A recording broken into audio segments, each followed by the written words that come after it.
Okay, so I'd like to start with the subject that I missed last time because of lack of time. It is about how to compute cohomology of the complete intersections.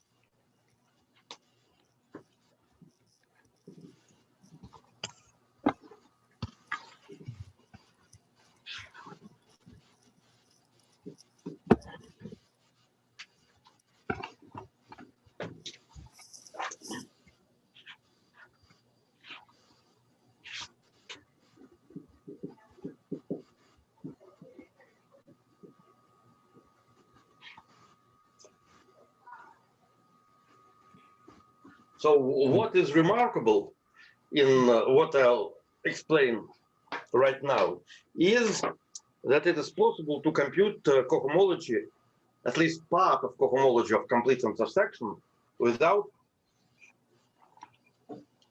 solving the equation for complete intersection. So, Andrei, I have to confess that I do not know what is a complete intersection. So yes. Okay, thank you. So the typical setup would be: suppose we have CPM or any other toric variety.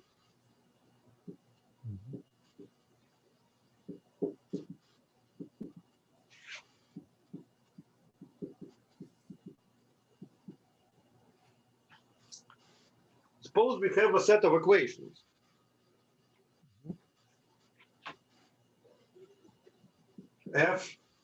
Fi. So what do we mean when we say we have an equation in CPM? We know that there are no holomorphic functions. Okay, but it would not be a problem because instead of having holomorphic function, we have sections of line bundles. And manifold could be considered as zero of one section, of one bundle, or there could be several bundles.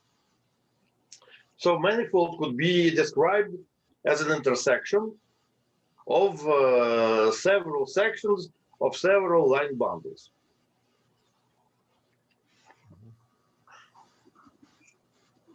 Now, what does it mean in practice? Okay, I am saying words, but I'd like to define something and compute it.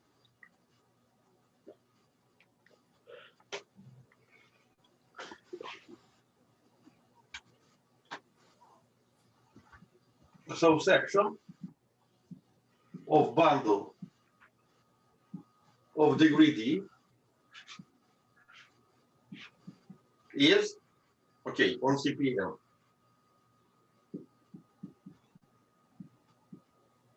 is a polynomial of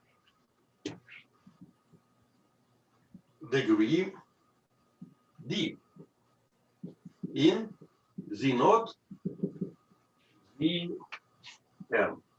Okay. So particular section means particular polynomial.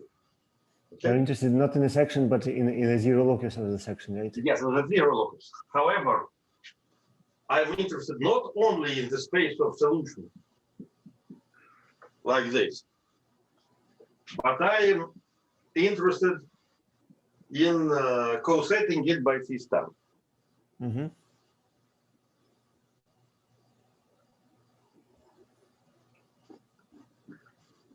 So it means, once again, that I have to work on Cn plus 1. And then, as you know, the favorite trick would be just to write down delta function.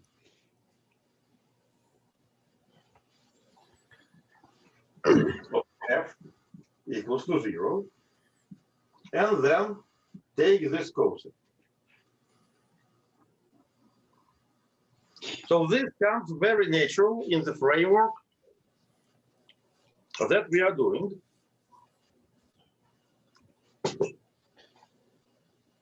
Moreover, I may be interested in intersection of such section, of zeros of such section. So I may have FA of degree dA, or even more general.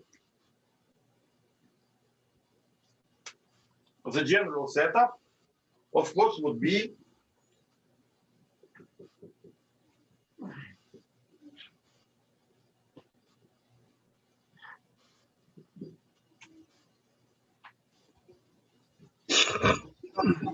FA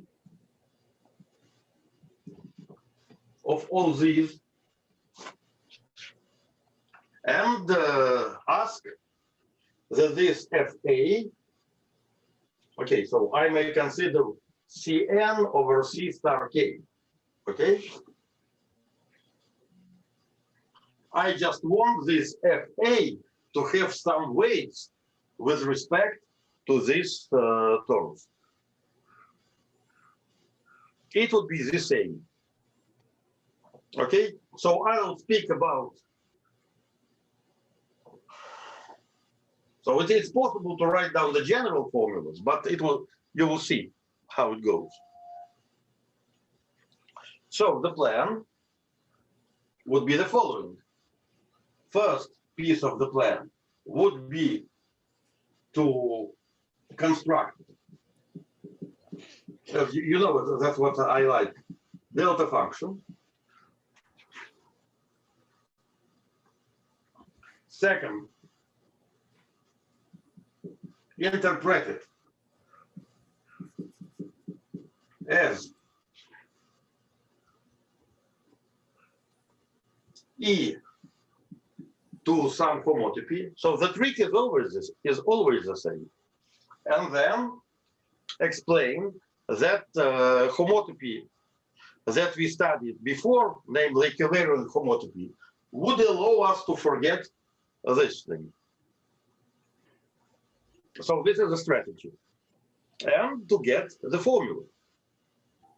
The integral. Yes, yes. When I mean the formula, I mean the integral formula for the piece of cohomology ring. Not full cohomology ring, but piece of cohomology ring. In particular, in this way, I could get equivariant volumes.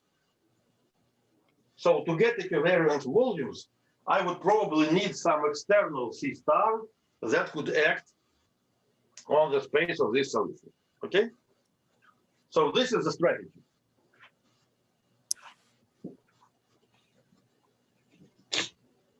So you may ask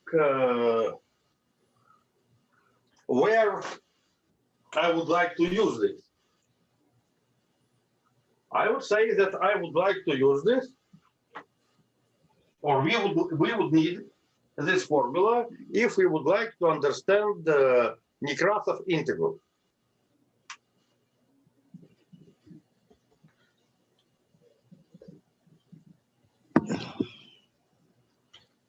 Because Nekrasov integral is basically the integral over matrices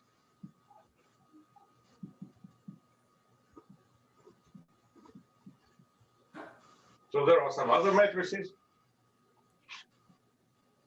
IJ, that obey equation.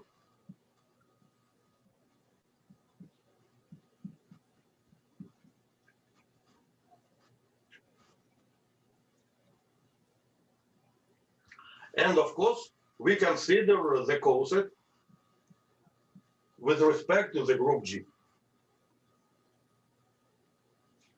So here, important piece, so this is the instanton equation. Here, the important piece is that there is an equation. So that's ADHM. Yes. But in the presentation that I am giving, it's not that important that it is ADHM. I just want to say that IDHM equation is just a particular case of the story I'm talking about. Mm-hmm. So to get Nekrasov from this, we would need this one, and another piece of the story, we will need to consider non-abelian group here.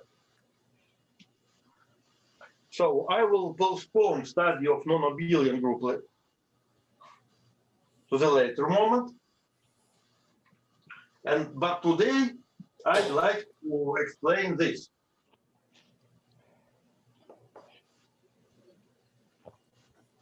I would like to explain how to impose equations, because so this is needed in four-dimensional story. In two-dimensional story,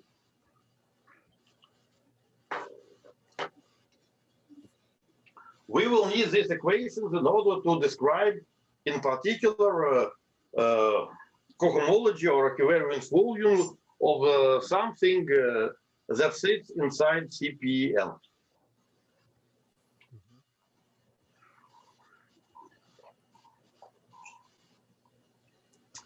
So I think it's kind of a piece of knowledge.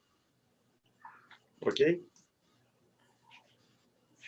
What I like here, I'll tell you in advance, that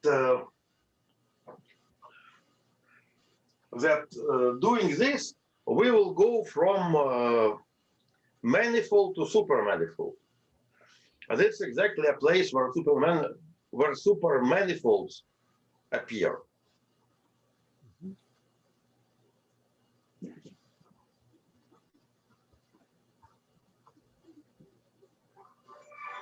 I'm sorry.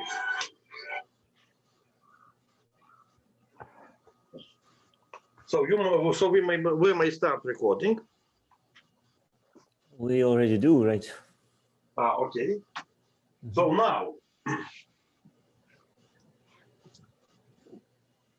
now here f is considered as a function on Cn+1. Okay.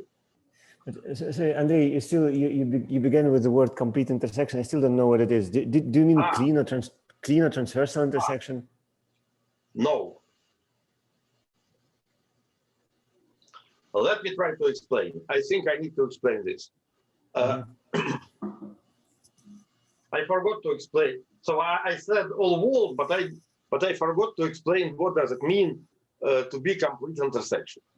Mm-hmm. So here, important thing is that this f is defined globally. Mm-hmm.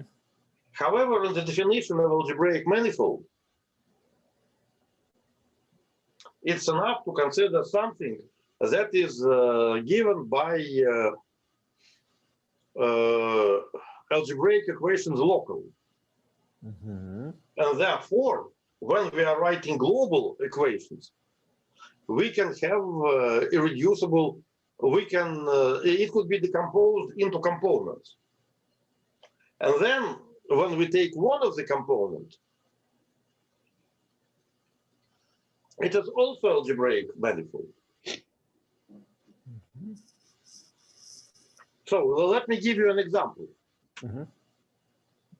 So consider xy equals to epsilon.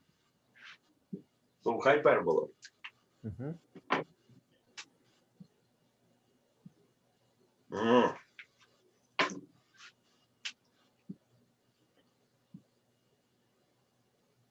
When epsilon goes to 0, mm-hmm. I'll get xy equal to 0. Mm-hmm. So manifold, this was irreducible. Here manifold is a union of components. If we take only one component, it would also be a manifold. Mm-hmm. So it may happen that we would like to consider manifolds obtained as follows. Consider a set of equations and take only some components, Mm-hmm. like vertical components. Mm-hmm.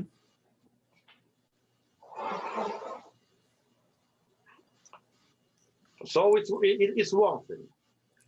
Another thing, when I mean complete intersection, it would mean that I consider the case actually of general position. Mm-hmm.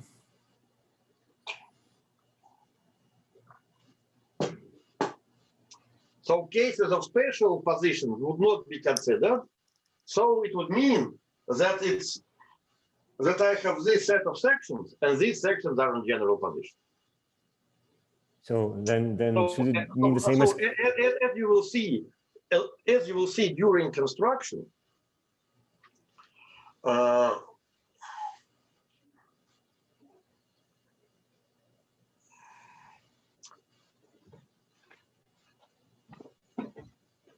if they would not be in general position, the integral formulas that I am going to present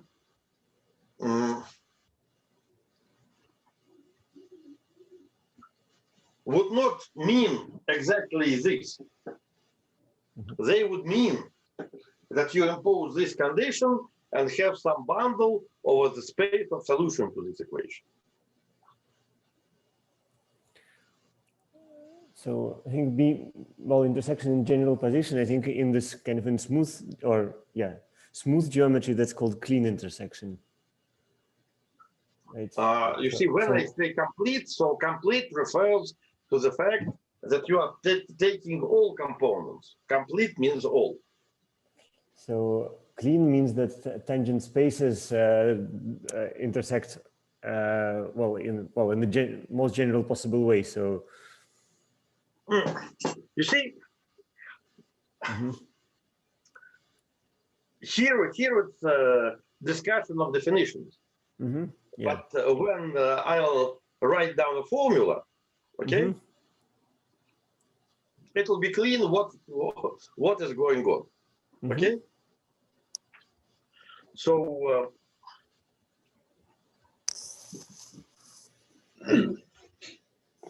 so as always, I would start writing down delta functions here.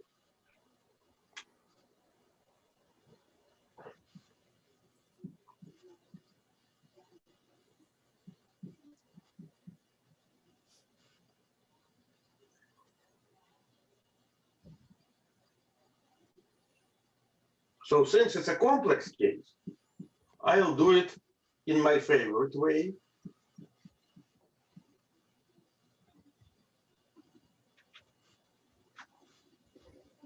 Plus phi A dfa plus phi bar A bar df A bar. And here I put minus epsilon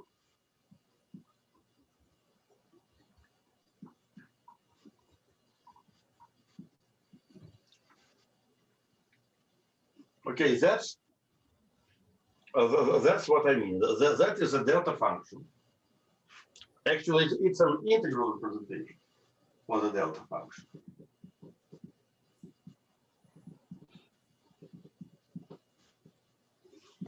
And here I have some sum over A.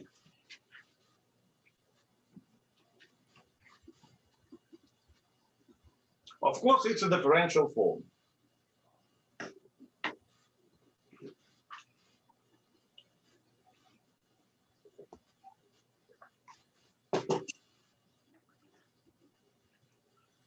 Now, I'd like to see,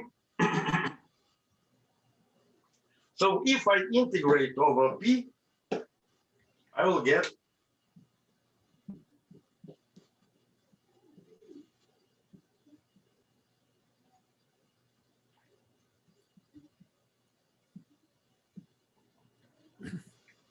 I ignore 2 pi's.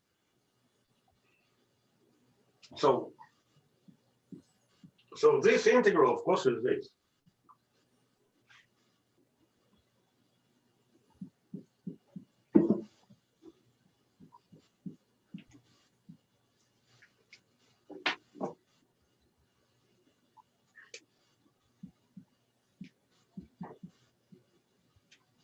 So this is a regularized delta function.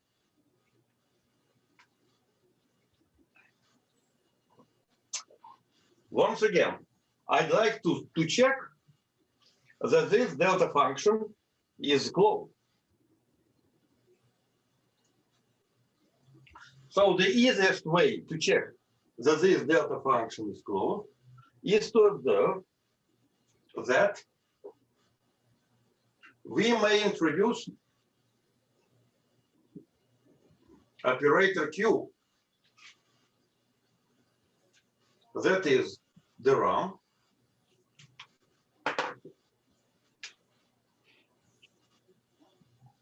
plus important operator that is, of course,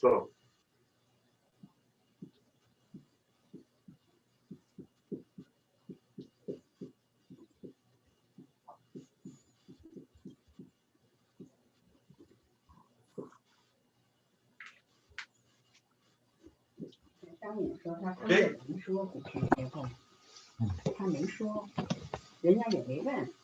So how do I interpret this?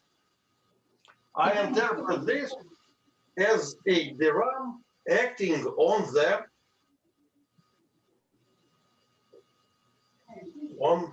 odd space. And on this odd space, so this odd space has coordinates PA.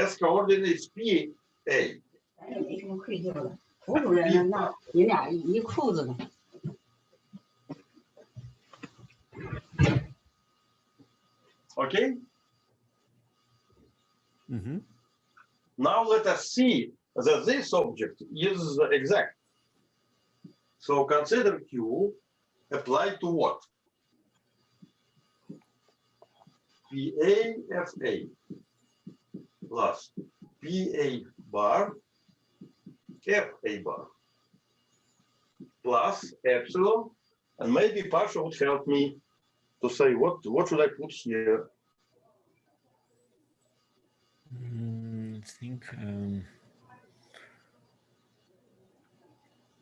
P pi or something like that. Yes, exactly, P pi.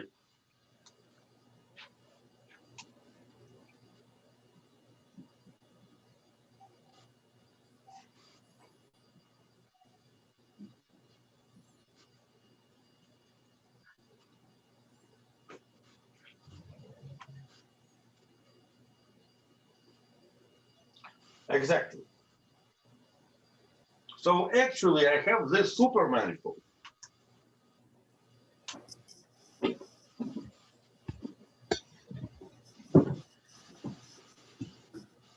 So these would be coordinates, and psi, that is Q of X, and P, that is Q of pi, are differential. And this is the perfect DRAM operator.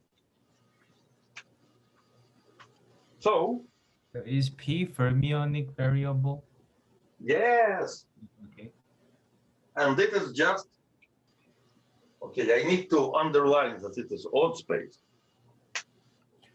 And it says that actually what we are dealing with. Sorry, P is bosonic, pi is fermionic, right? P is bosonic and pi is fermionic. Yes, so this is fermionic. This is pi. P is bosonic, pi is fermionic, yes. So is it like you're considering the total space of the line bundle? I mean, the line bundle that has this equation as a section? And yes, but it is not the line bundle yet, because it's total space before I take a C star. Yes. Oh, yeah, So, yeah, that's right. so in other condition, it would be, of course, the line bundle, or yes, it would be the line bundle with inverse parity of the fiber. Ah, okay. I see. Thank you. However, here it is enough for me. So here I am working globally. Okay. So the line bundle would be after I take a quotient. And here I am not taking a quotient. So as you say,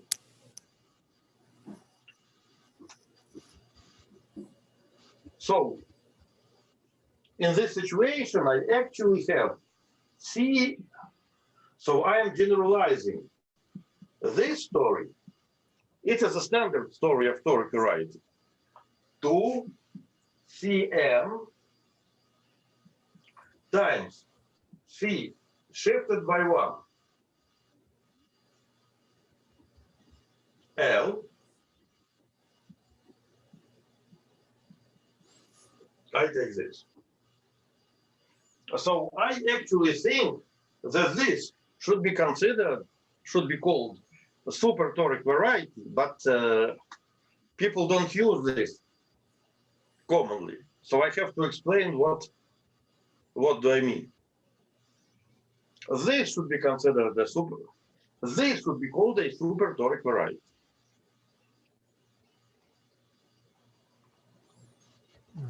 Instead of saying super toric variety, people are saying words complete intersection. So what actually people mean by complete intersection is the following. You take the super toric variety and you write down this representative, where this Q is, of course, super derived. So now the game would be, so now we will have a generalization of the game that we play.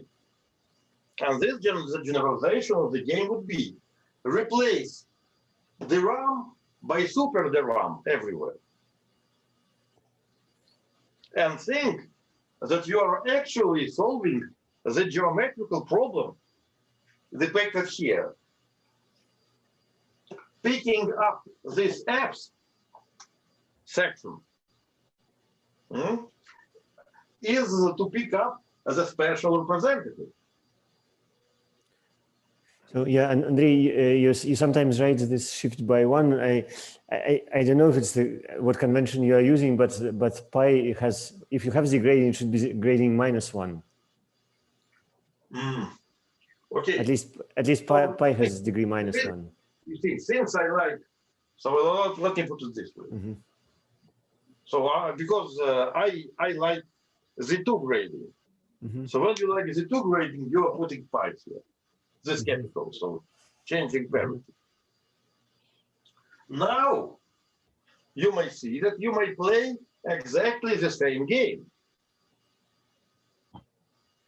You may play exactly the same game as it was played before, right?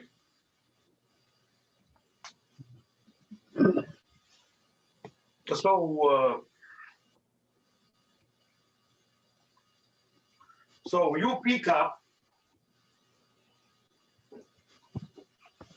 say, differential forms, yes? And you consider the factorization with respect to C star. You do it in exactly the same way. Okay?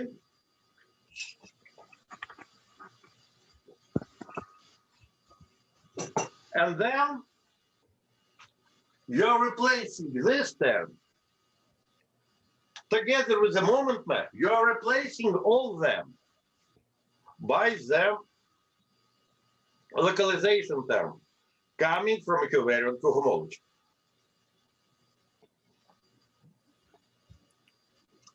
Because, so you see, the thing that you need, that it is not a problem to extend the equivariant calculus to odd variables.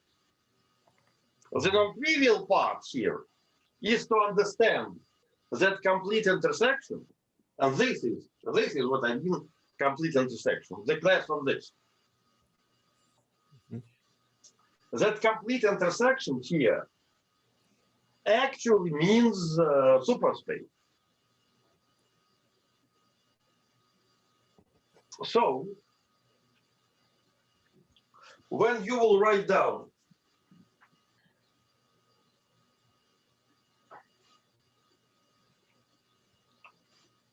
equivariant deformation,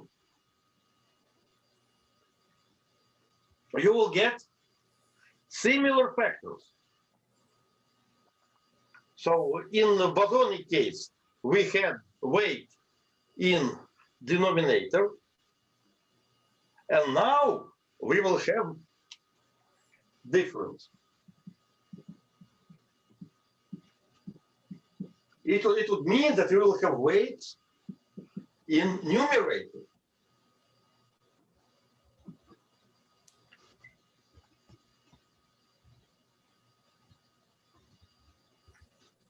Just replace everything.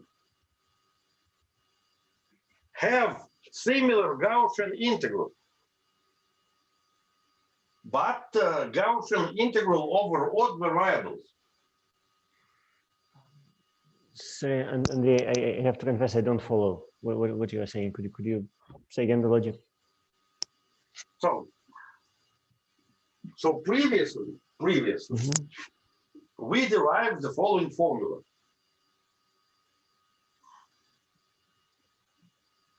Integral over CPN equivariant. Say equivariant volume. Or even P star of some okay. So we were studying something like this.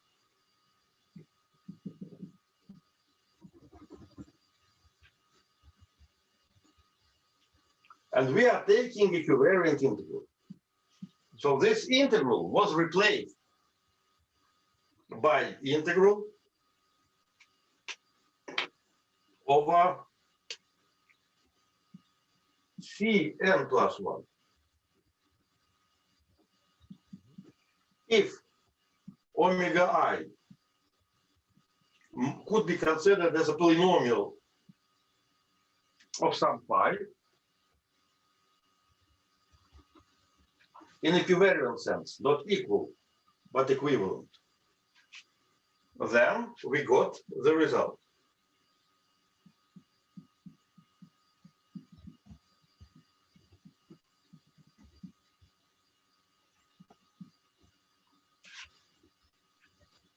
And if we would like to write it down equivariantly, it was something like this.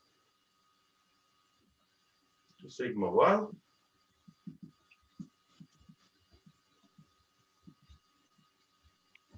So this integral is not over Cn plus 1, it's over just. Yes, sorry. I'm sorry. So through integral over Cn plus 1, we arrived to this integral. So the strategy was that this went to the integral over Cn plus 1, and this integral turned out to be such an where each denominator appeared from each copy of C here. And what I put here is the equivariant volume of this C. So here I put down the product of equivariant volumes.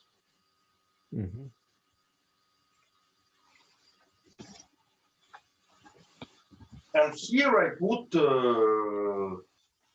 classes that are coming from the powers of the Fubini-Studi metric, or in more general cases, there could be several classes of this type. Now just imagine what what would happen if we would consider this thing that is complete intersection. We would like to replace this thing by the locus. So here we have a set of sections that equal to 0. So we will go from this space to the integral over the product.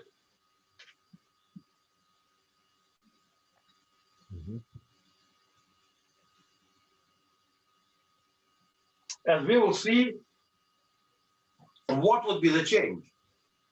And the change would be that we will have, that we could have numerators.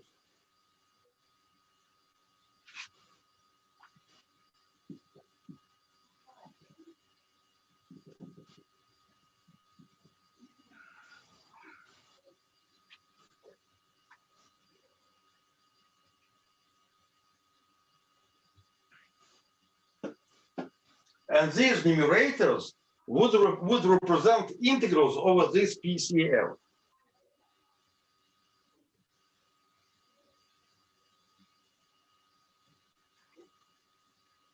They would be numerators just because but just because they are fermions, and then the integral they come to the numerator. And let me show how it works in the simplest possible example.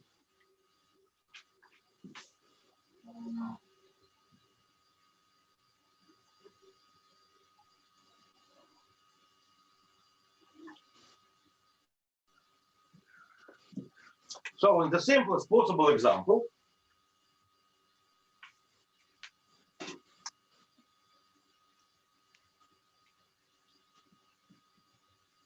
consider CPM and also fundamental line bundle.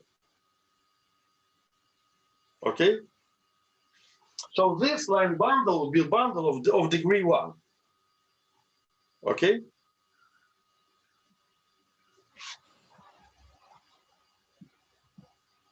And this is, of course, you see the sections of the fundamental line bundle.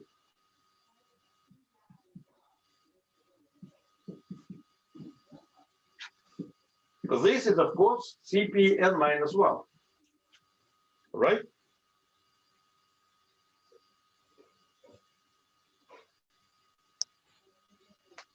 So here in particular, I may consider, so example here would be, say, Z5 equals to 0, okay? Take one of the coordinates and put it to 0. So this thing is linear. So this is CPN minus 1.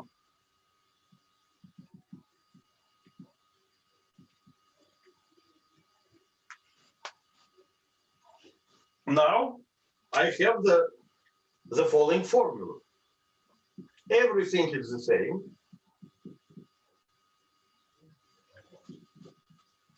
I'll consider non-equivariant case for simplicity.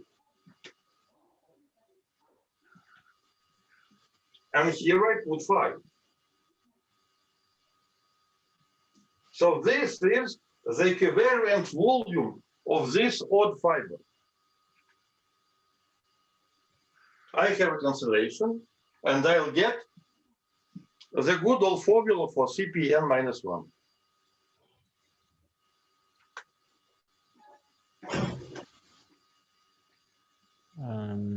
Sorry, how again this phi appears in the numerator?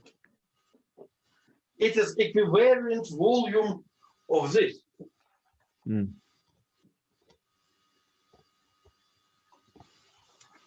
Equivariant volume of so-called equation space. So sometimes people call this variable space and this equation space. It's because equation take value here. Sure. I see.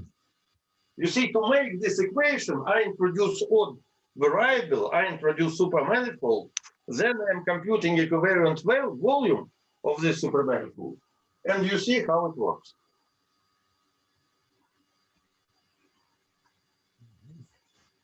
It worked.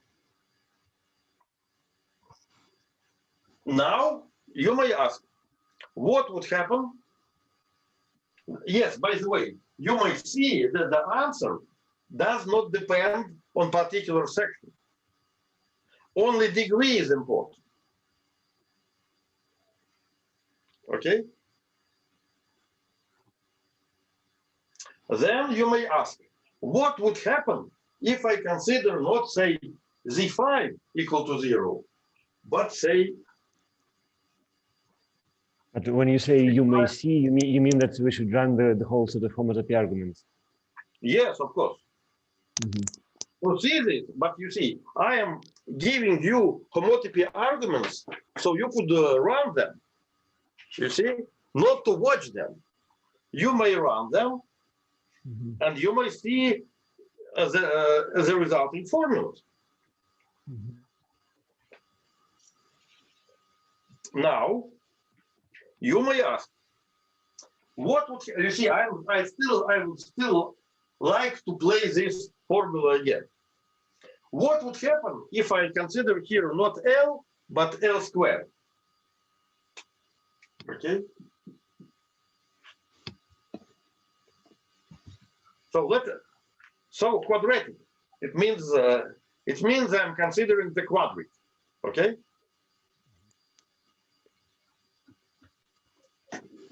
I am considering the quadric, and from this argument, it is clear that I will have a factor of 2 here. All right? Because it's the way. That's how this phi appeared. Phi appeared from the action of the vector field V. And now I need the vector field V, of course, to act on this auxiliary or super variable. So say if I put here 2, or I can put here k, then I have k standing here. Then I make a cancellation as before, and I see that this actually determines me the manifold of dimension n-1. You see, when I count the degrees of phi, I can see out of it the dimension of the manifold. The difference is that here I'll have k standing here. From equivariant argument, k standing here actually means that, okay, your vector field is k times greater than the vector field before. So you have k standing here. So how can we understand that it is proper? You may think that we have to study quadrics. What do we know about quadrics?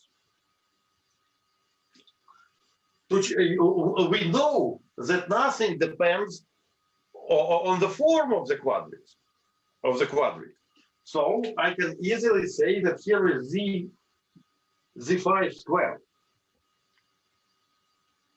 Okay? So actually, in this case, I will have the degree 2 or degree, okay. If k, let me put here k.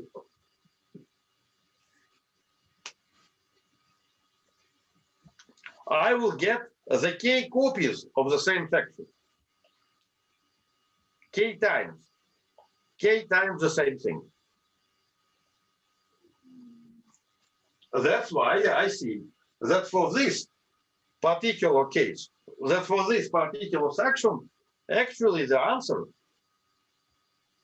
should be multiplied by k.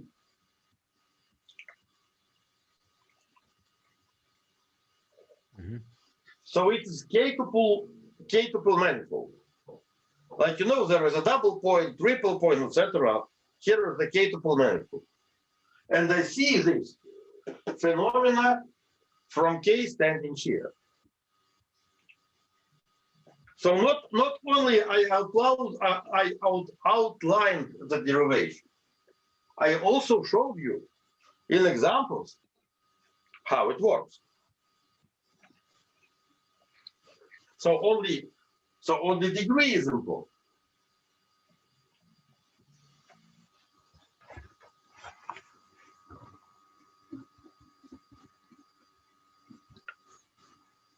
Moreover, you may ask, what about the sigma that stands here? Okay. Do I have the corresponding version here? And I say, of course. But to do this, I need to study not all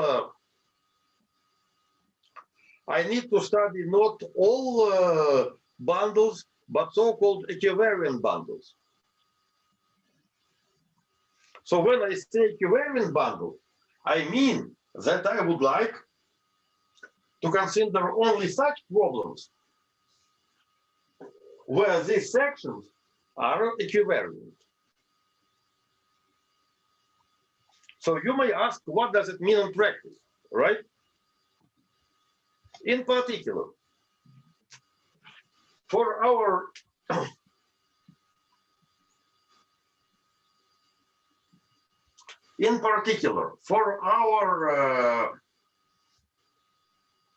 case, remember we studied CP1, okay?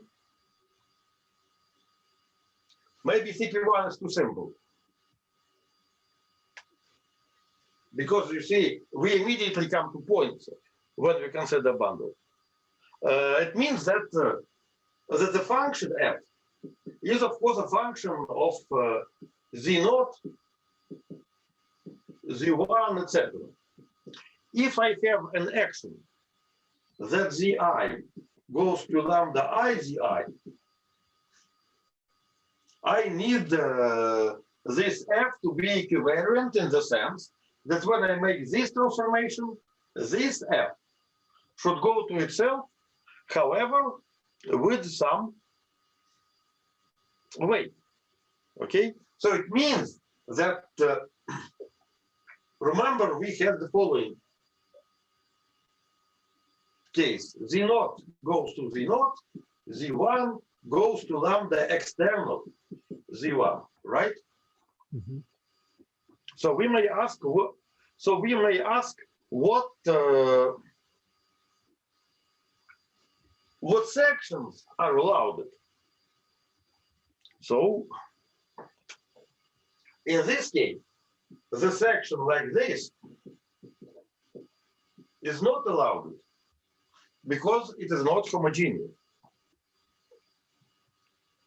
I don't see what's written there, sorry. I'm sorry. So consider this case. Mm-hmm. Let us see which f are allowed. Mm-hmm.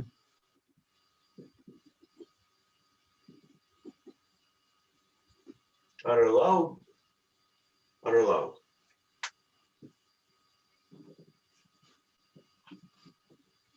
In this particular case,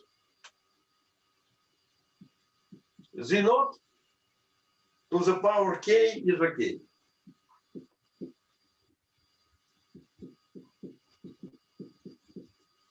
This is allowed. This is allowed.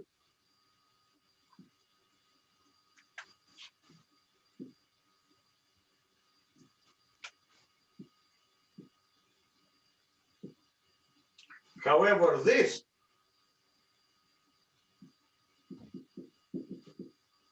not allowed.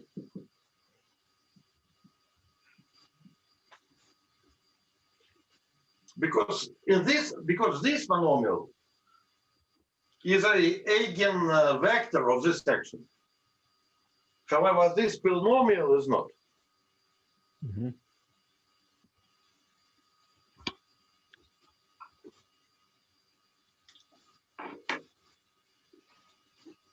So here we are coming to the notion, and it's a proper notion of, so you may ask, what does it mean? I would say, here we are coming to the notion of equivariant line bundles, okay? Equivariant line bundle is a bundle such that the action of the group on the base could be lifted to the fiber. In other terms,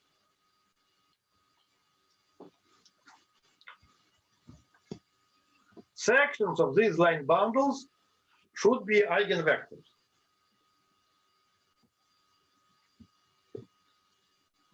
So we will not have this great freedom in choosing these sections. So the action on the base can be lifted to the total space probably, or to the fiber. Yeah, yes, to the total space, yes. But it is better, it is easier, it's much easier to say it not in terms of the action on the total space. We are considering special cases of the base space that are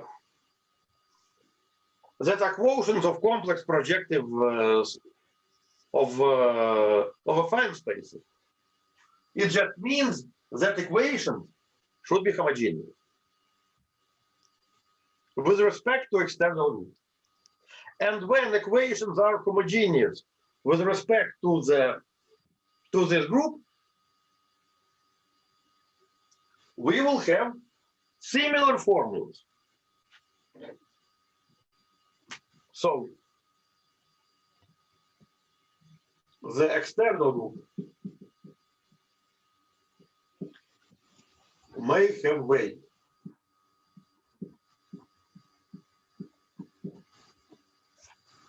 on odd space.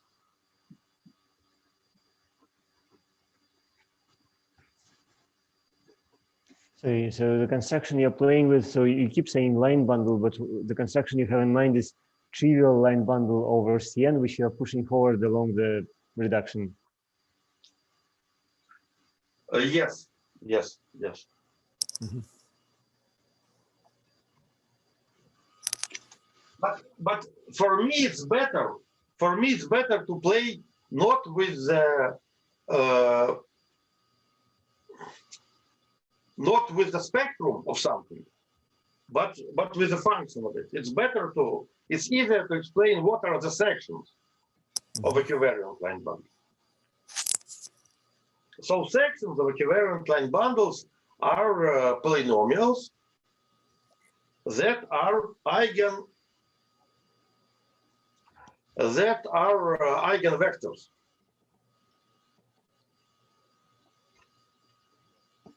Of the external group.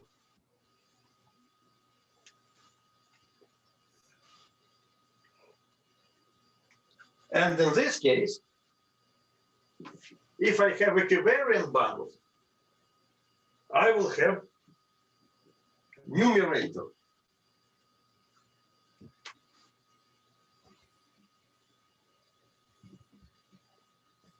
It will be some lambda 1 phi plus, so in this particular case, plus mu k sigma k. And here I will have a product.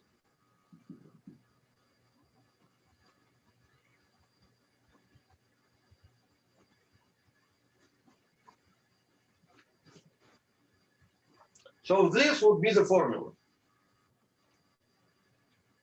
And I think it's a proper place to introduce this formula because you will look in the Nekratsov's formulas and you will see this numerator.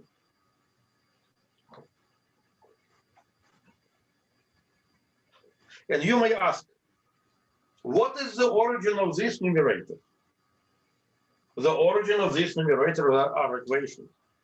In particular, in Nekratsov's story,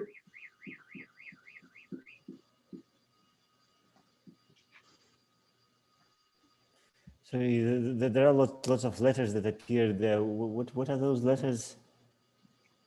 Okay. Lambda. Okay, I say sorry. So lambda is a number, is an integer number. Mm-hmm. In this particular case, this lambda Mm-hmm. is a weight corresponding to the action of C star that we are factorizing. Mm-hmm. And this factorization equivariant parameter we will call phi. Mm-hmm. But there are also weights of equations. Mm-hmm. So, sometimes it happens. That we will call mu.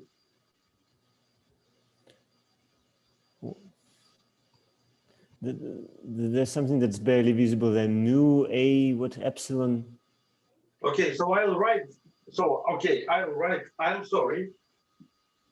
I'll rewrite this factor here. Product A from 1 to L. Mm-hmm. Because there are several equations. The total number of equations is L. Mm-hmm. Each equation has a weight with respect to the C star that we are using in factorization. Yes. And here we multiply by 5. Mm-hmm. Plus, there are external C stars. Mm-hmm. So for each external C star, we have equivariant parameter sigma k. Mm-hmm. And there are another integer that I call mu.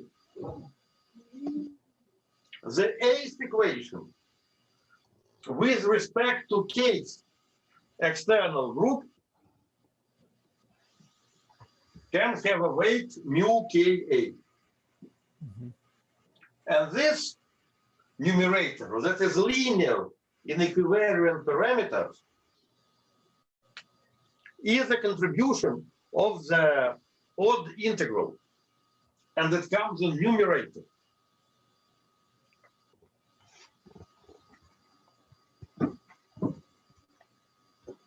The only thing we need to compute are these weights, lambda and mu. Mm-hmm. So, in Nekrasov story,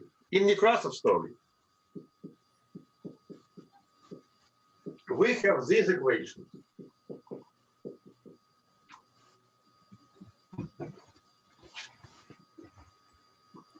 Consider the gauge group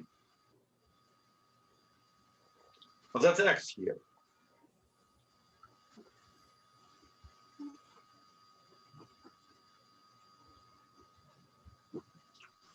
So there is an internal gauge group that we factorize with. And there is also an external gauge group, because these are matrices of complex numbers.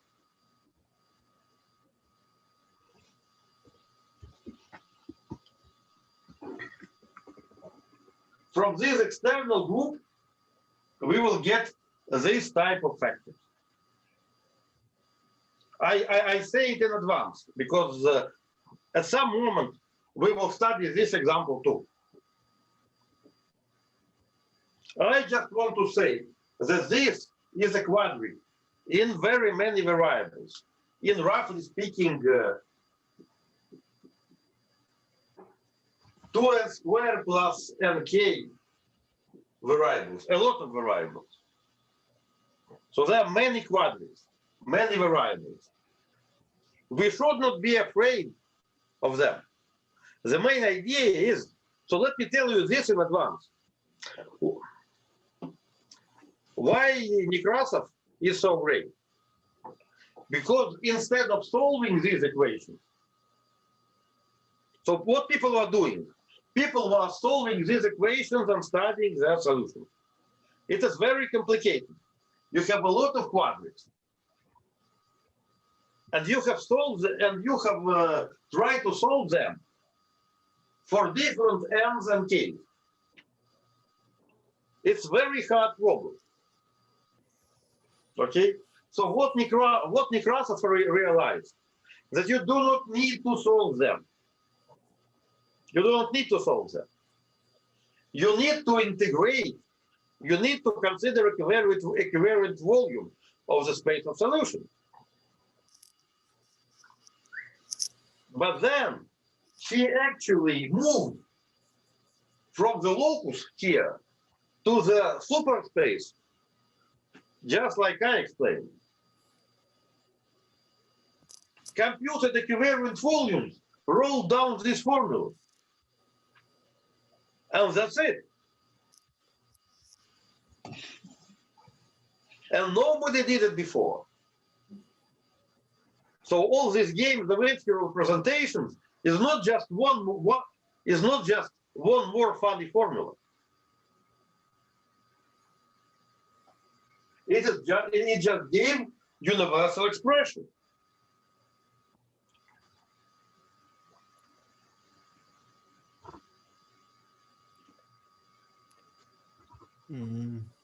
So why would one want to calculate the equivariant volume of the instanton moduli space? I mean, why equivariant volume? Why not the normal one? Okay, we will do this in two-dimensional theory.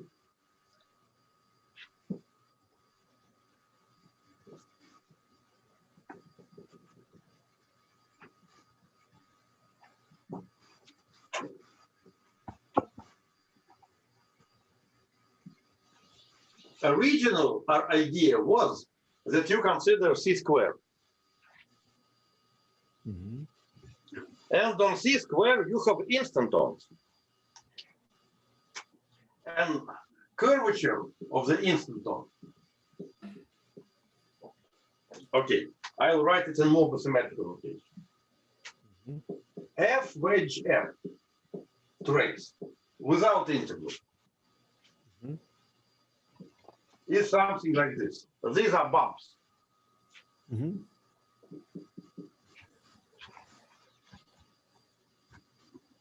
Yes. So among the moduli of instantons, there were translation modes. So it's a compactness issue. I see. Yes. So Nekrasov at some moment realized that the volume itself is infinite, like volume of C squared. So then he was clever enough to say, let us replace C squared, but by things that are known as omega background.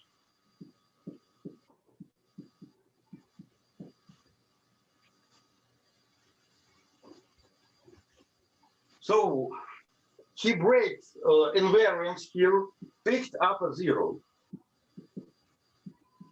mm-hmm. and considered C star square acting on C square. But so then you need to choose weights. So naively, you might say that when instantons are far away, the space is like the space of points on C squared. Mm-hmm. In particular, if you have one instanton, you have something like this. Mm-hmm. So if you want to have a finite result, you need to pick up non-zero epsilon, epsilon 1 and epsilon 2. So those are equivariant parameters.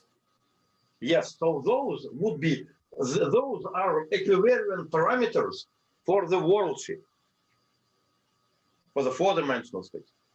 These are not the only parameters of the instanton. Instanton had also things called orientation.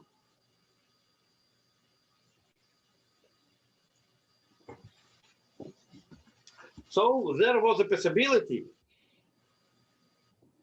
to rotate this orientation. Mm-hmm. And he considered things equivariant not only with respect to these epsilons, but also with respect to external group that rotates the orientation. And we will see exactly this phenomena in two-dimensional stuff.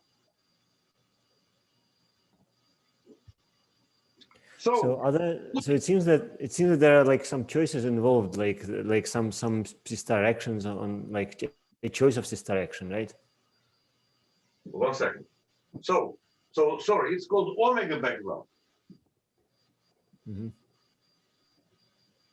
So the main thing that Nekrasov introduced is the C-star action on C squared. And from this, not only you start to have finite equivariant volumes, also you have nice formulas for integrals. So, well, first of all, you need to choose a C-star action on C squared, right? There are many. Yeah. Yes, in order to choose C-star action on C squared, you need to understand C squared not as a R4, but exactly as C squared, C times C.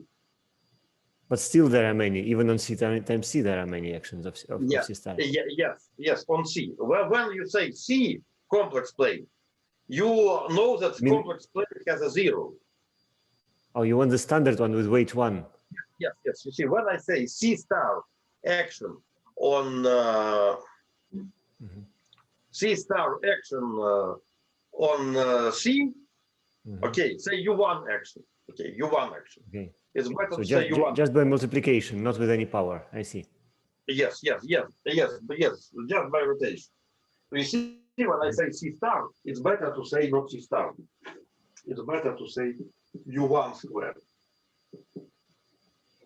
So people mostly missed this because people treated this as R4. If you consider it as an R4, it is hard to pick up U1 squared, okay?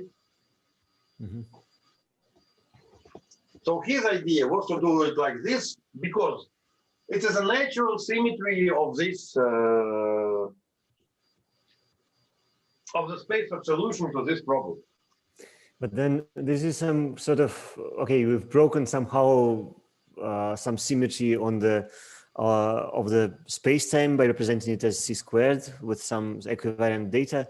But then we also, okay, maybe we can live with that, but then we need to also translate it to this equivalent data to the space of instantons because from the worldsheet, because we actually are asking the question about equivalent volume, not of the space-time, but of the space of instantons. Yes. So the fact is that C-star action here could be lifted here.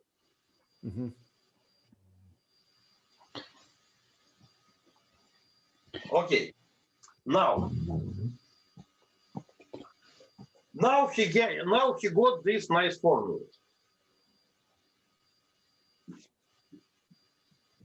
So usually famous because of this thing called epsilon background. Now, what I would like to propose is to study similar things in 2 dimensions, of course.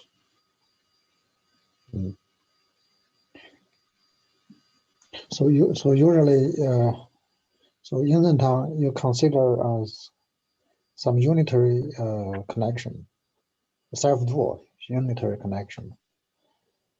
So then the complexification should correspond to some stable vector bundle.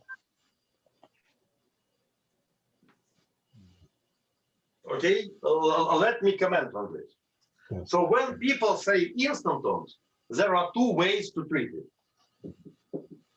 Instantons, either this factored by the complex Yes. group. So, And here you put some stability data. Or you have this equation plus moment map.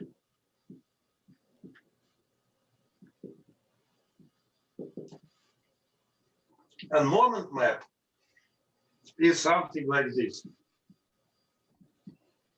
As far as I remember, I don't remember this side. I thought it was minus, but I'm not sure at the moment.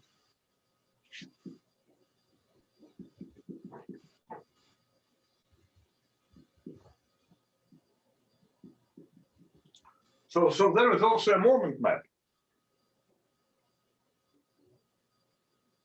I don't remember the moment map here.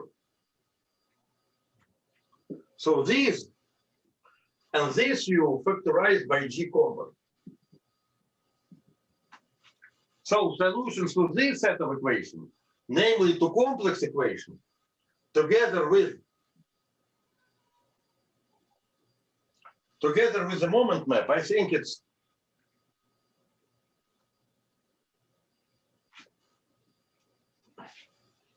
together with the moment map, these are called instanton.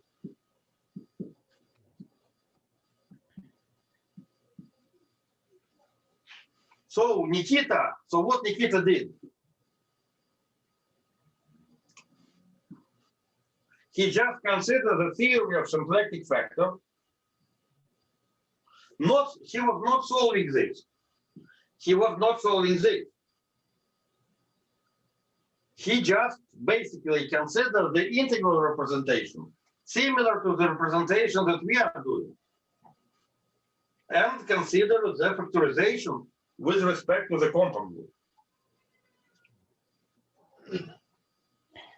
So the difference, so what we studied this first. So analog of this moment map was in our case the naught squared plus the n squared equals to r squared. It was an analog of this. So he considered non-abelian group. We consider abelian group.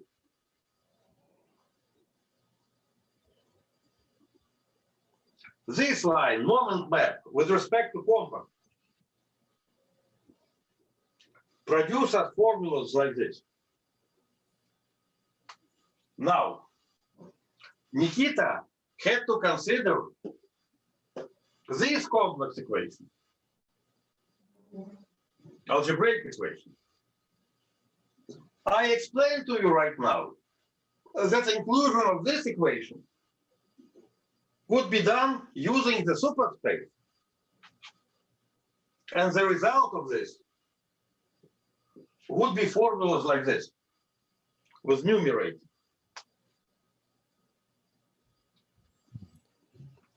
There is also one factor that is missing here, because this last factor would be the generalization from the U1 that we had to compact group that is typically SUN, that is typically SUK. It stands here. It will be another factor that I'll explain later. But basically, this is the procedure. So what we are doing, so what we were doing right now, we were considering first zero-dimensional story. So Nikita's story was four-dimensional. We were considering zero-dimensional story.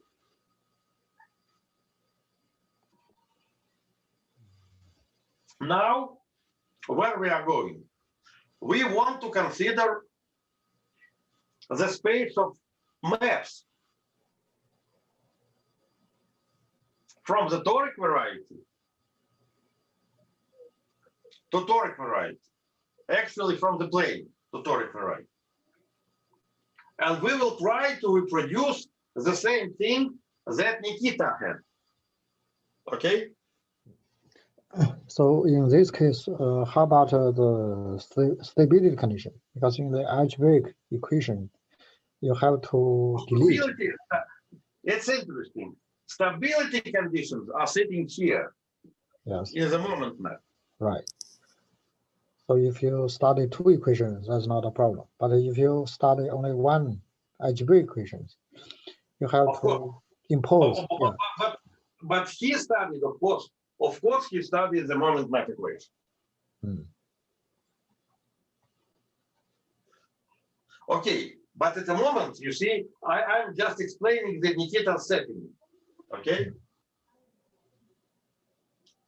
And I'm trying to say how formulas that we are getting at the moment are related to these formulas that will appear later on. So now I think we need to make a break. Pasha, am I right? Whatever you say. So let me see. Yes, we need to make a 5-minute break. Okay. I'm trying to go slowly. I'm trying to answer all questions. Yes. Okay. So here, so what I managed to explain, I hope I managed to explain the equation. Okay. So Andrei, you said break, right? What? You said that we are having a break. Yes. Yes. I think Sorry. I think people yes. already Yes. decoupled. Right. All right. Pasha, thank you. Right.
Okay, I'm back.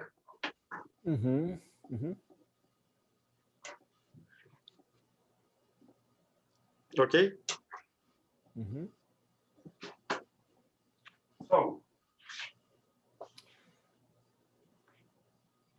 So these two equations, so the ADHM equation and the moment map, so do they correspond to vanishing of the two components of the curvature, like F02 and F11?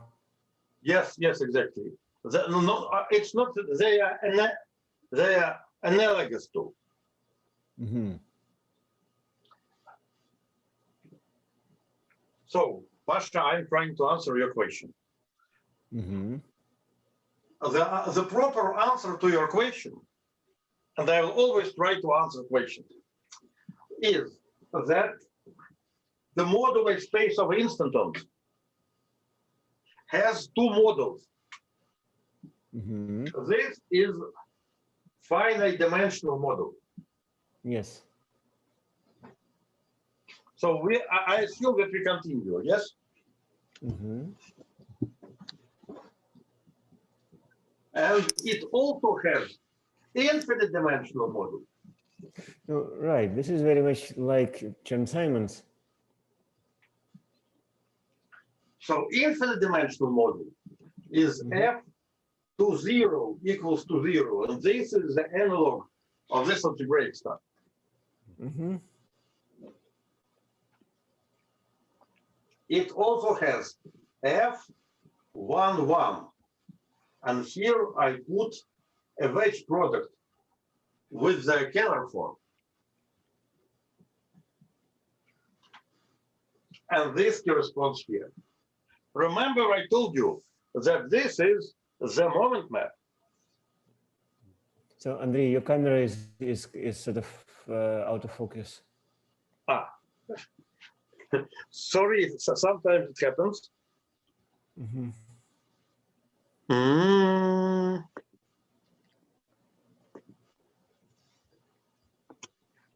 Uh-huh. So this is the analog of the moment map. Yes. And here we also have gauge symmetry.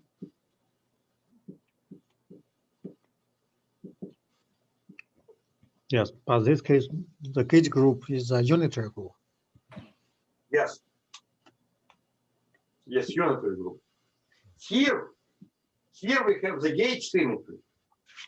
The symmetry that we have here is not the gauge symmetry. So it is the IDHM group.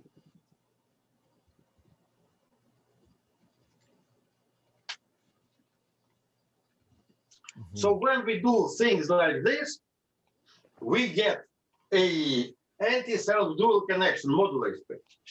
When we do things like this, we have the holomorphic bundle with unitary connection. What is actually G compact on the right side? Is it gauge transformations over a point? No. No? Okay. Not even close. That's why I say that, you see, what actually stands here is the group like SUK, where K is an infinite number. It is not the gauge transformation on a point. You might try to consider this group, actually. I'm sorry, Pasha, I need to tell you the truth. Okay? And the truth in this finite dimensional model is that this thing is best explained as the coupled system of D3 brane and D-1 brane. I'm sorry to say. The truth is too harsh for me. Yes, but Pasha, okay, I'm telling you the truth, and we will come to this point. So if you have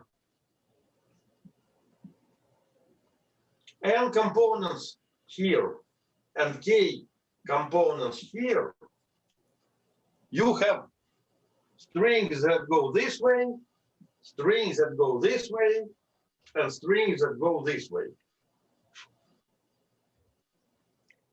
So actually you have two groups. You have like SUN here, you have SUK here. So the appearance of SUK is seen from the string theory point of view. While in this construction, you may say it just happens in the construction. No, this is very interesting what you said, because you more or less have drawn the ADHM construction in this picture. Yes. So what people realized in 90s is that ADHM construction is exactly the construction of, I'm sorry to say, strings connecting brains. So you can say, let us forget about strings, let us just consider this quiver system.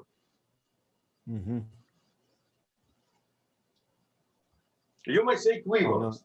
However, people realize at some moment that these quivers are embedded, I'm sorry to say, Pasha, in M theory in this picture. No, this is very interesting. So maybe, so you may forget about M theory. Then you may consider this just as a formal construction. Or you might keep this in mind. So it depends on your taste. I cannot not even teach you the taste. I cannot even affect your taste. I just want to say that tea is this and coffee is this. And you might prefer to use tea or coffee. I think that there's an acquired taste, right? I think string theory can be an acquired taste. Okay, so here you have this picture, and the gate, and here the compact group is the gate group, like UN, because this model is very different from this model. But what is marvelous is that the modular space is the same, or almost the same. So there's no kind of on-the-nose reduction from one picture to the other? No. The only way how you can relate these pictures, I would say, is by embedding both of them inside M theory. So it is really not like Chern-Simons. I see. So you see, if you prefer homological, French understanding, these two things are two different resolvents of the same space. No, but that is good, but that would sort of indicate that there is a reduction directly from one to the other. Or maybe not, maybe there's a zigzag. Yeah, I don't know. So the way to have you know how we do when we have two resolvents. We have double complex, right? It means that you need to have a picture where both things happen, right? Yes. So suppose you have, say, a resolvent of a shift in terms of several bundles. It's a nice and finite dimensional story. Yes. You may also have a Dalbo resolution. Now, what would it mean to put everything together? It would mean to have a lot of fields. That would be both smooth and also with many components. So many components would represent algebraic side of the game. Smoothness would represent the Dalbo side of the game. And in this big double complex, you are doing something called a tic-tac-toe, as you know. Tic-tac-toe story. Saying the two different resolvents. So this story is similar. So you may ask, Pasha, you may ask, what is the double complex here? Yes. Okay, Yes. that contains both. Yeah. And the answer is that you may not like. Is that the only double complex that people invented here is this, where we have gauge theory on what is called D3 brane. You may contract something auxiliary, but you need to have this. You also should have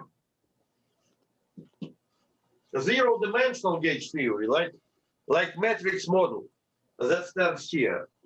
And you need to have a coupler. Then you may contract it in one way to get ADHM, where you do not have any smooth functions. You may contract them in another way to get gauge symmetry.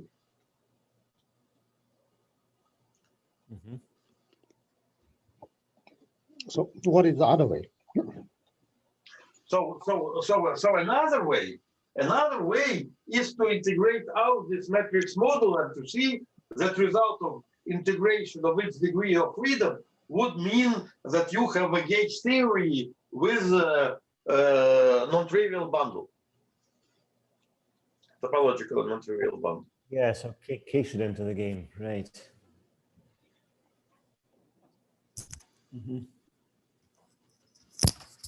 So thing that unifies this is some kind of reduction of this system. So at least you need to have several copies of, sorry to say, I'm afraid to say now D3 brane, but some gauge theory here, matrix model here, and the coupler. So let us forget everything that is not needed, but you need something. But you need something smooth here and something matrix here. By the way, Pasha, we played this game. So it is actually similar. It is similar to Chern-Simons. Pasha, you should not be afraid. It is similar to Chern-Simons. When you have degrees of freedom on the Wilson loop and degrees of freedom in the bound. Yes. And there are two ways to compute something. One way is to integrate out degrees of freedom on the Wilson loop, and you will get interesting observable in the bulk. Yes. And you will study it as a theory in the bulk. Sure. Or you can do it all the way around. You may try to integrate out theory in the bulk and get effective theory on the line.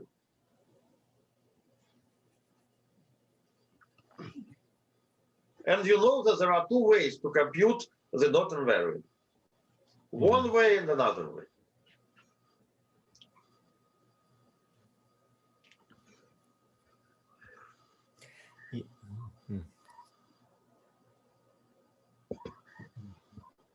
Okay, but this is too philosophical. Okay.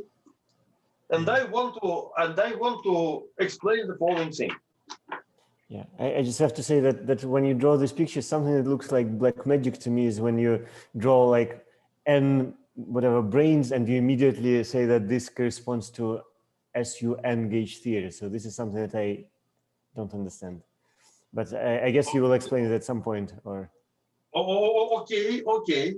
Okay. So let us do it. So let us arrange it. Let us arrange this. You see, I'm trying to keep with the interest of the audience. At least you got interested in this construction. No, but so maybe you are going to return to it at some point. You said that you are going to explain it, right? Exactly. So I didn't mean to. I shouldn't distract you from your exposition. I realized from this discussion, I realized that I should explain this construction too. Okay. But at the moment, I just want to say that all these computations in the instantonic theory missed the analog of WDVV here. It is missing. So this theory is great. However, this theory is incomplete. Okay? So what we are going to do? We are going to study the two-dimensional analog of this story. And the advantage of two-dimensional analog is that it has both. It has equivariant calculus, and also it has WDVV. So we will try to understand there how WDVV and equivariant story are related. Okay? In order to bring equivariant, in order to bring WDVV point of view to this story that is completely unknown. So, by the way, when you say WDVV is just Siegel's axiom, Siegel's gluing axiom, where you contract your boundary circles to punctures. It's nothing else. The WDVV is not exactly this. Wow. So let me propose the following. I'll explain equivariant point of view on two-dimensional sigma models. Okay?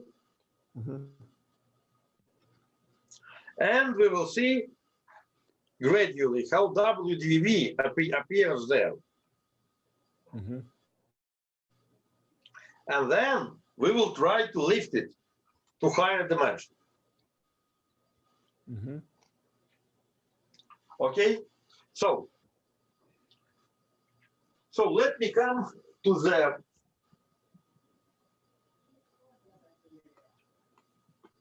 the main object of study in dimension 2. Okay? I think WDV is about gluing of, I don't know, two pairs of pens where you're collapsing to the circles into punctures, or. So, okay, my point of view, Pasha, my point of view is WDV is about the generation of toric varieties. So my point of view on WDV is... It's about M04 and the Kiel relation. Yeah, I know, you explained it to us, but that's exactly the same as the Siegel's axiom. Not really. Because for me, WDVV is this one. You have a toric manifold, and then toric manifold could degenerate. But why do you say toric manifold? You are not drawing the source pictures, not the target pictures. Yes, source picture, yes. So it's a source picture. Okay.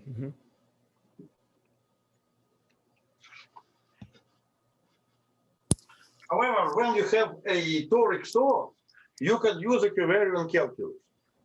Okay. So the thing that I'd like to come to is the relation of equivariant calculus with this source decomposition. And my conjecture that would it be done would be like 30% of field conjecture, okay? Is that this story, this two-dimensional story, in 4 dimensions would be similar. We just need to consider the generation of toric sources. And we need to look for... But this relation, I mean, the equation is between degenerations where you have your factorizing form, right? So, and two degenerations, you are saying that it forms a boundary in the moduli space. But that is the Siegel's axiom. I don't know. You might say so. Interesting thing is that toric degenerations are more interesting than just this. It's probably just another language for it, where you don't speak about boundaries, but instead talk about punctures, which is all right. It's just a language adapted to the punctures and sort of topological case. So in higher, so okay, so I have a belief, and my belief is that there should be a higher dimensional analog of this thing that is a toric degeneration. And I know that toric degeneration actually comes from the subdivision of the polytope. And one has to consider different, one has to sum over all subdivisions. So there is only one subdivision of the interval. It is like this. However, subdivisions of the polytope are much more interesting. Subdivisions of the polytope correspond to so-called algebra of the infrared of Witten, Moore, Gayota. Gayota, Moore, Witten. That was studied by my student Suhanov.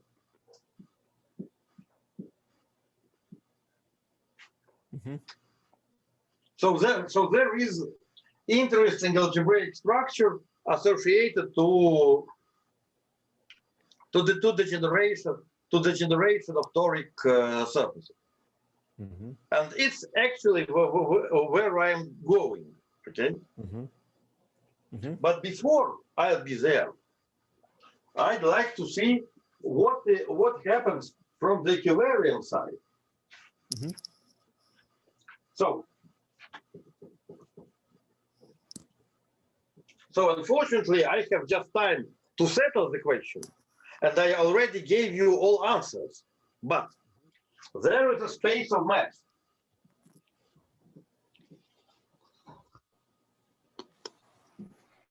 from CP1 to, say, CPN.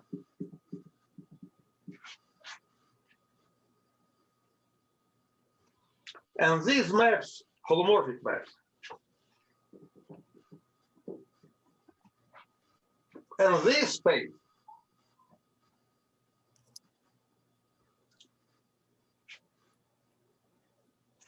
I'll call them Quasimaps.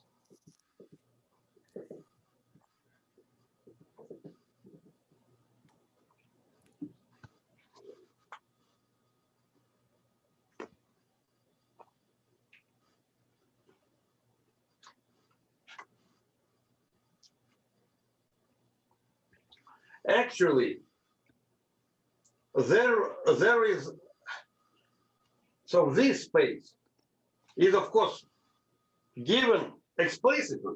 Let me write down it explicitly. Z capital, oh okay, I'll call it Y in order not to make things. Y0 is a polynomial of degree D of Z0, Z1, etc. Yn is a polynomial n of degree D of Z0, Z1.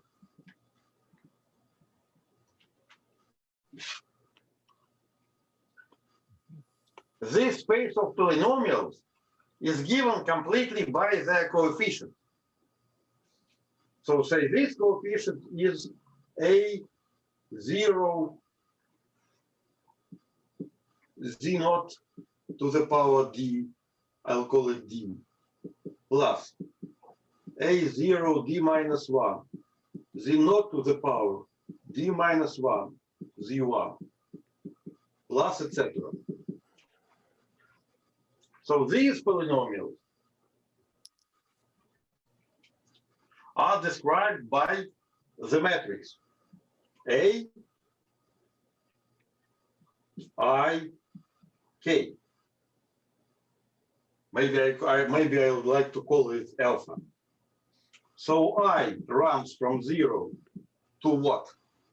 To n, and alpha runs from 0 to d.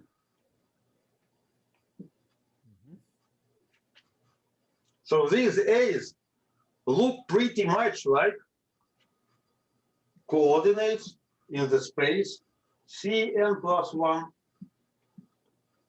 d plus 1. But we should take a quotient by C star. Of course. Mm-hmm. And I need to take a quotient by C star. So this is the space of Quasimaps. Mm-hmm. Now, there are two interesting groups that are acting here.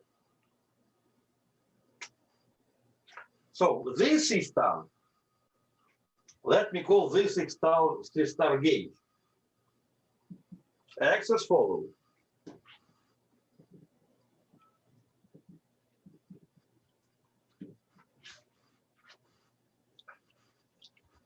It has also,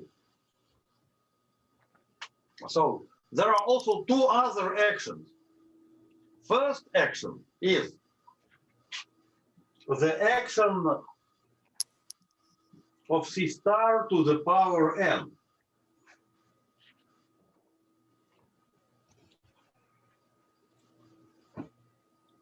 So I'll call this with the equivalent parameter of sigma I. It takes AL alpha into lambda I alpha.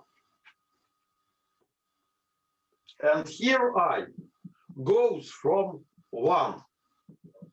Oh, sorry, A. And here I goes from 1 to n. So we already considered this sequence. But now there is another group, another U1. And this other U1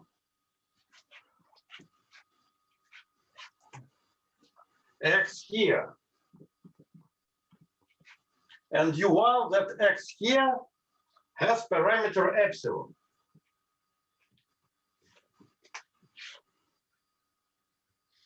So you might say that it acts as follows.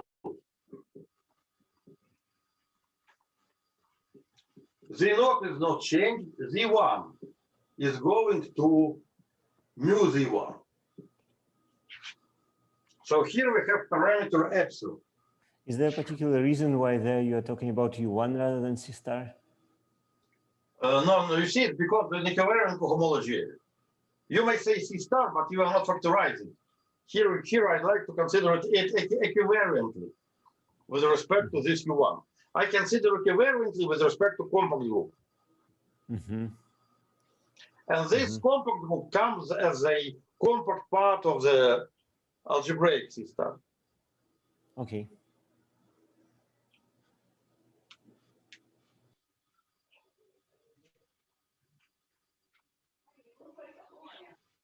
So this is the space of Quasimaps. And what we announce the setup. So these Quasimaps correspond to instantons in dimension 2. So what we would like to do, we would like to consider. So here I only can pose the problem, and I'll solve it the next time. Okay. Now we can study the following problems, because all technique is already explained.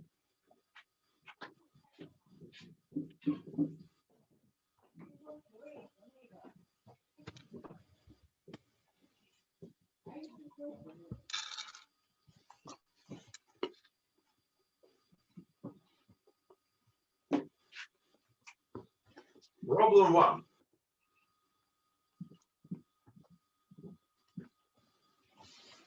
equivariant cohomology of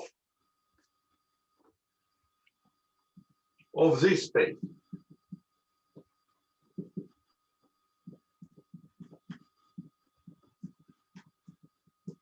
Problem 2.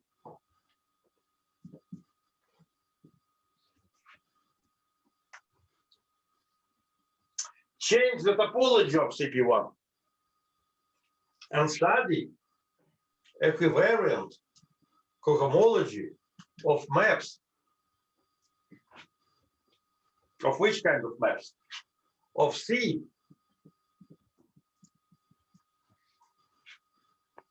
to CPM. What do I mean? What do I mean here?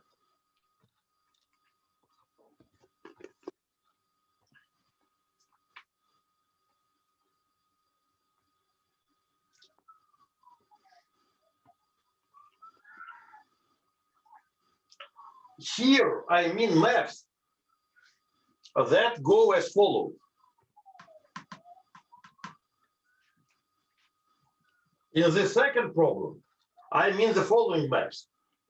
That when Z1 over Z0 goes to infinity,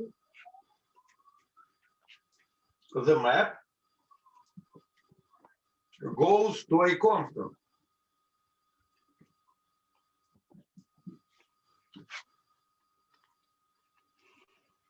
So in homogeneous coordinates, so I may write these maps in homogeneous coordinates. And this problem 2 is the most close. It is the closest analog of Nekrasov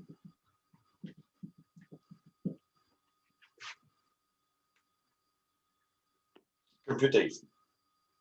Because in Nekrasov computation, he studied the instances on C square, and the condition was that f wedge f went to 0 as moduli z went to infinity. Okay? So analog of this condition would be condition that we are studying the maps that go to a constant.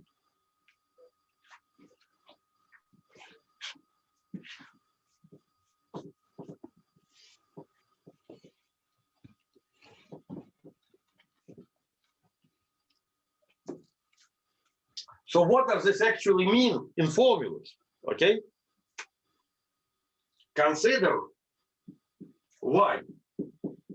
Consider the case. Example.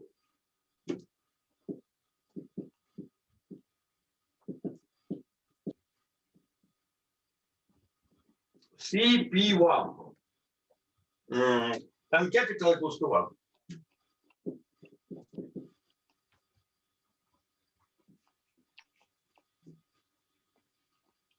We have y1 equals, so here we need to write linear polynomial a1 1 z1 plus a1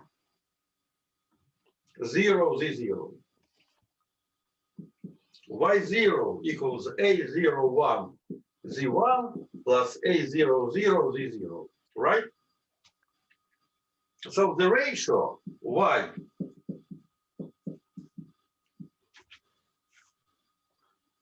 equals a11 z plus a10 a01 z plus a00. So this is one instanton. So this is one instantonic solution in the problem 1.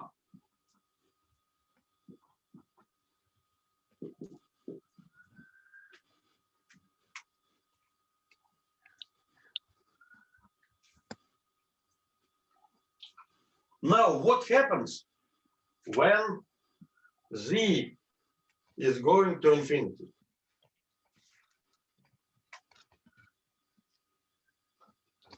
When z is going to infinity, everything depends on how A behaves.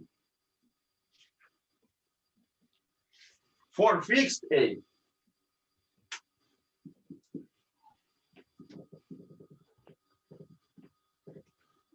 when Z is going to infinity, Y goes to where? To the A11 over A01. Okay? So it may look that there is no difference between problem 1 and problem 2. However, it is wrong. Pasha, do you see why it is wrong?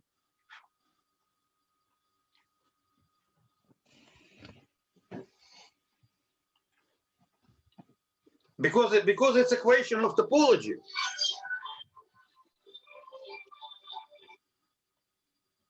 It's a question of topology.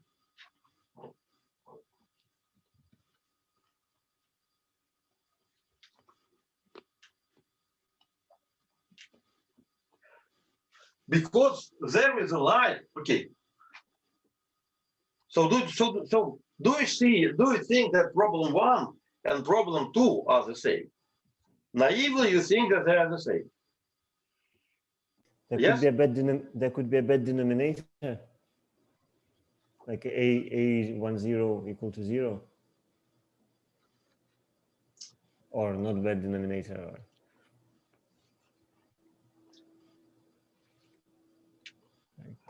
The issue is that therefore. Sorry. Okay, so when we have this thing, okay, we have a well-defined thing as a pre-images of 0 and infinity. Mm-hmm. So there is a ratio that is pre-image of 0.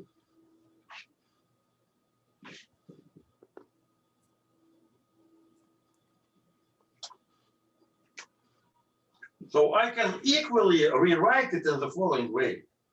Some constant Z plus B1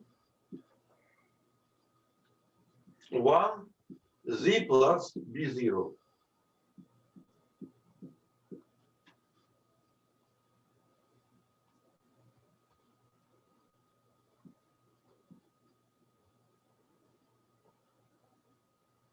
In this parameterization,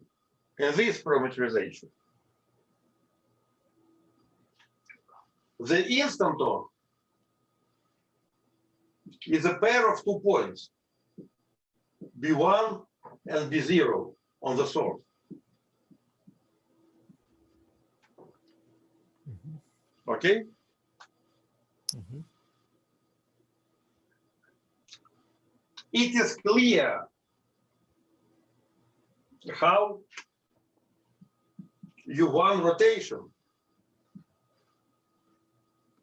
works.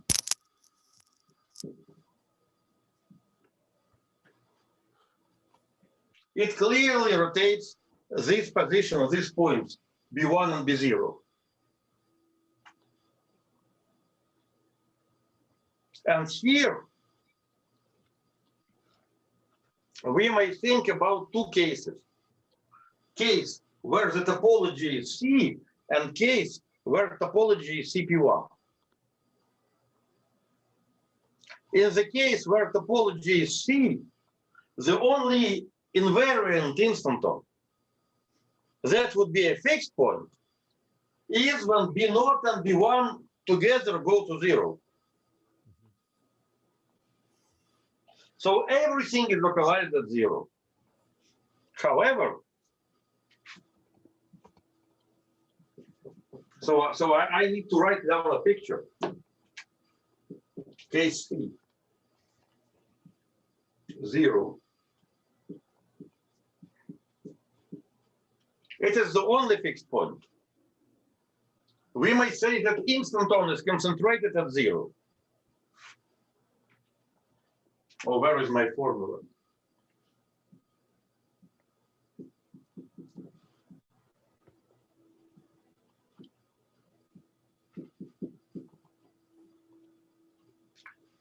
However, in the case of CP1, you have actually not only one point, you have actually 2 points.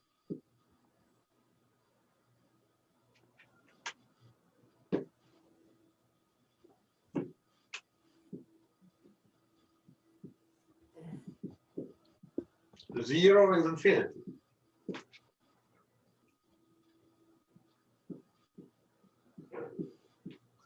So this is one case. And infinity is as good as 0.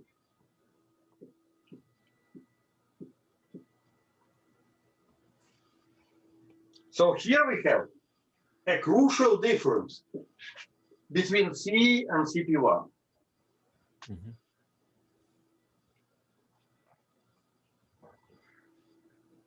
And there will be formulas that include only this fixed point, and another 4 formulas that include also this fixed point. So, I mean, when they both go to the same point, that's a freckle, as you taught us. Yes. So what? When we computed volume of the instantonic space, when we computed volume of the C space, everything concentrated at 0, while 0 was definitely cut out of so-called space of physical solutions. Okay. Remember the trick. The trick of equivariant volume was that you compute integral over CPN by localization at 0 that is taken out originally from the CPN. That means unstable.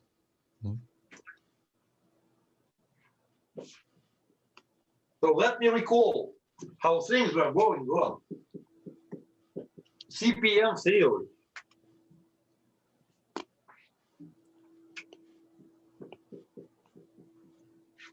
We said that it is C, that it is this. We even put a moment map. Okay? Moment map. And factorize over U1.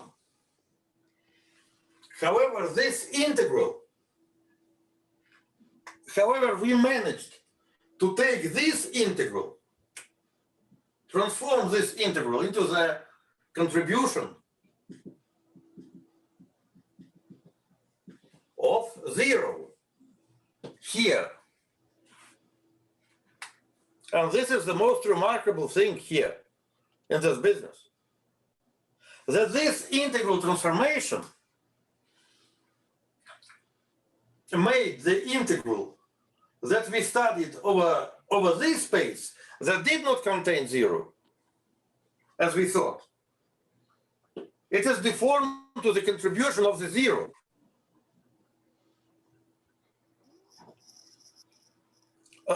That's why it's so surprising.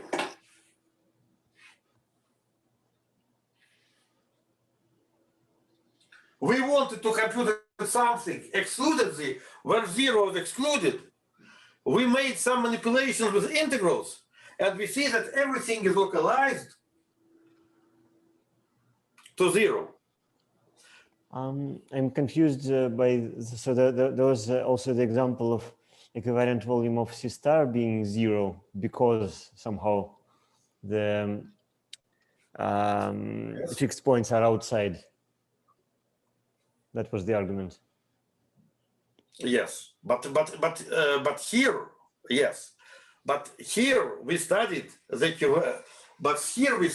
equivalent volume of CPN.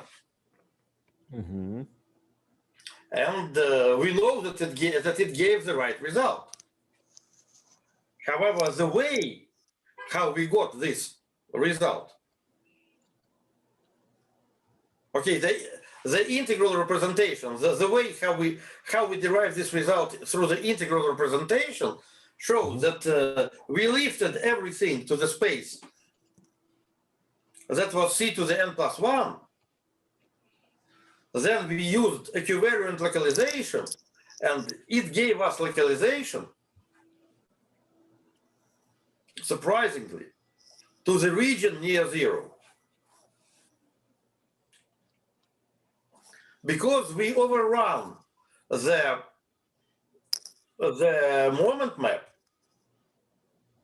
by equivariant deformation. Still, you see, I made all these computations, so we made them together. So you might see the answer is correct.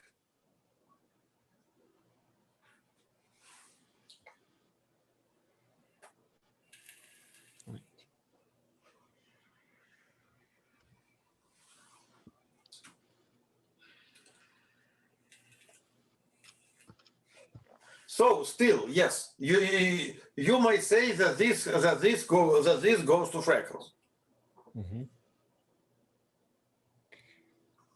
Okay, so still I want to say that there are two cases. There is one case, and there is another case, and they are different. And the problem is to start with the computation of the equivariant volume in the problem one and in the problem two.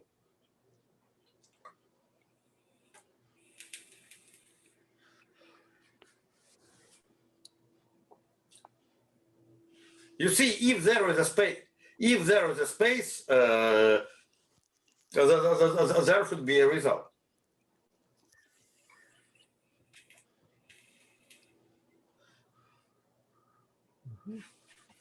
So after we will describe these two problems, okay? We might do the following. We may and should include the action of the external u1 to the power n acting here.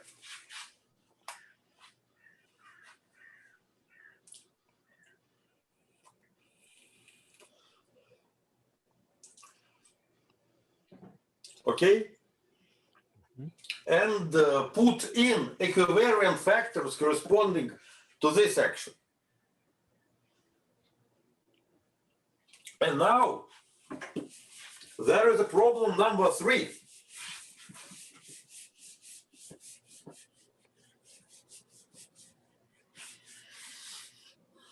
Problem number 3 is the following.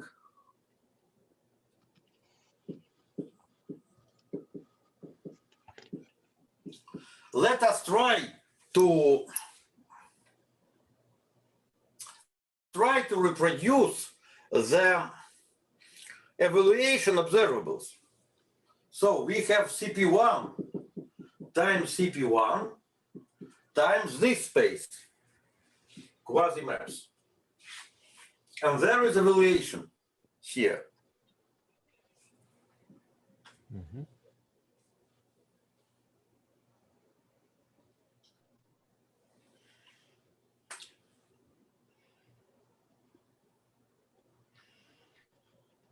We may try to compute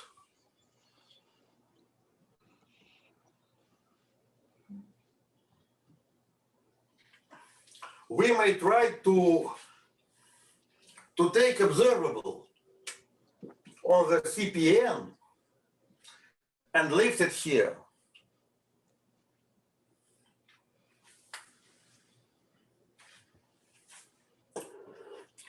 So here I need to put evaluation in quotient, okay? However, here there are classes and here there are classes. It's clear how to take one classes from the right to the left. And we may compute this. It will be an interesting result. Also, problem number 4.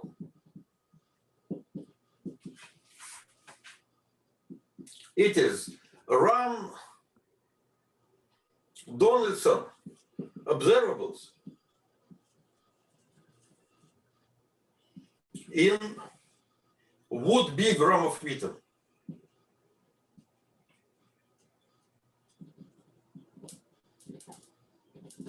So what does this mean? This means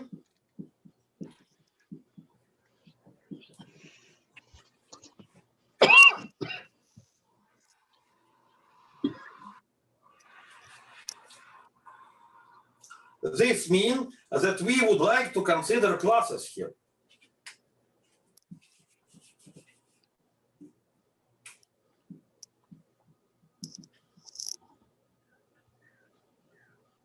Over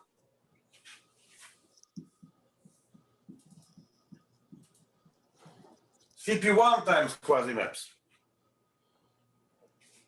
and take a push forward along CP1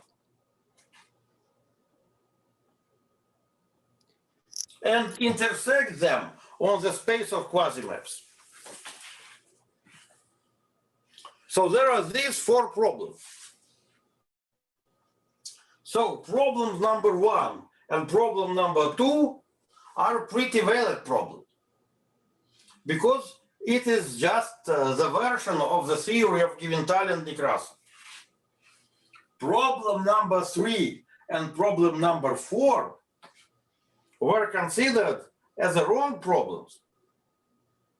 And we need to see why problems number 3 and problems number 4 do not reproduce. Actually, why do you want to push forward along CP1? We would probably want to push forward along QM because we want to integrate over the space of Quasimaps. Yes. So you see, in this setting, it is possible to do the thing that Witten wrote in his first paper on Sigma model. We can try to do it not in Kontsevich-Manin way, but in the way that was originally proposed by Witten. What was sort of the idea behind it? So one averages over the point of insertion of the observable. That's a strange. So this idea was the idea of Donaldson. Donaldson got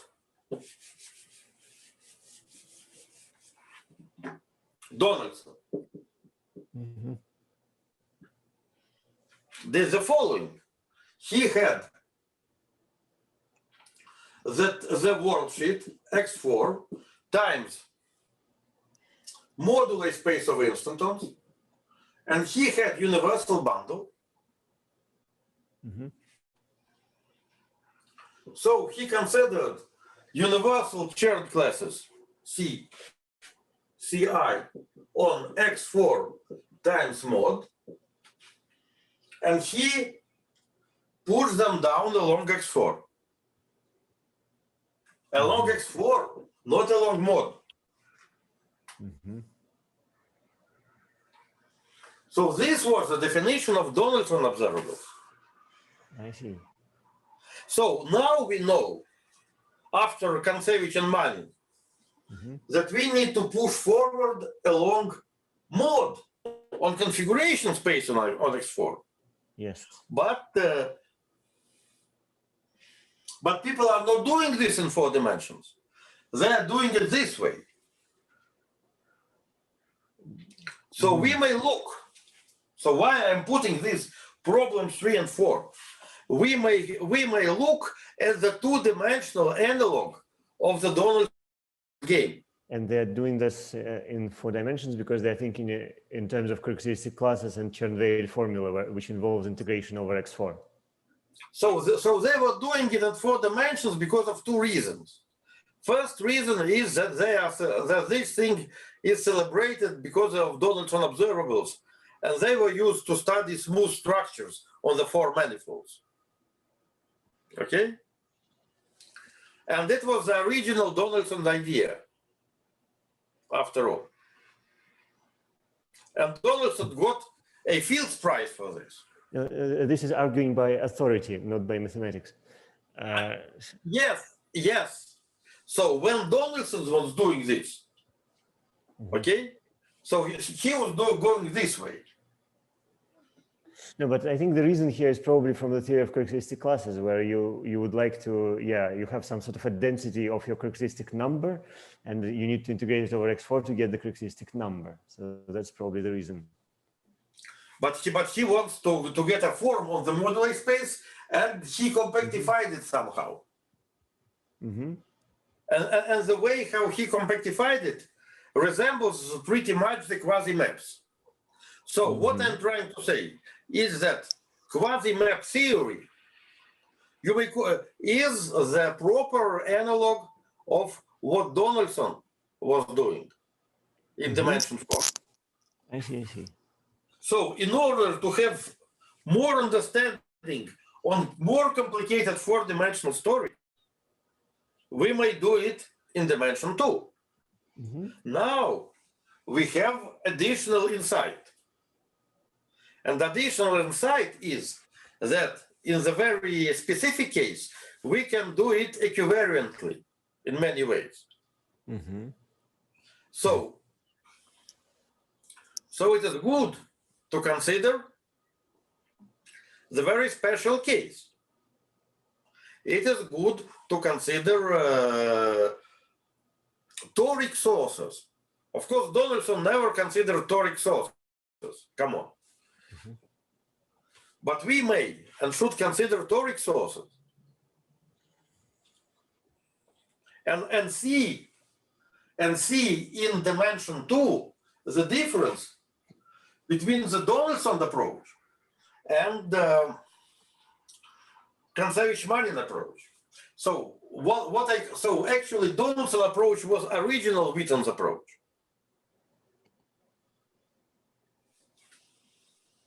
So it is clear that on the space CP1 times Quasimaps, so these are projective manifolds. Of course, there are classes. We can play the game of classes. So sorry. So the Quasimaps is several maps from CP1 to a target. So I would like to say that there are two things. First thing is the following. Let us try to play with original proposal of Edward Witten from his paper of 1990. Edward Witten. So Edward Witten proposed to work in 2 dimensions like Donaldson worked in 4 dimensions. You may open the paper and you will see it there.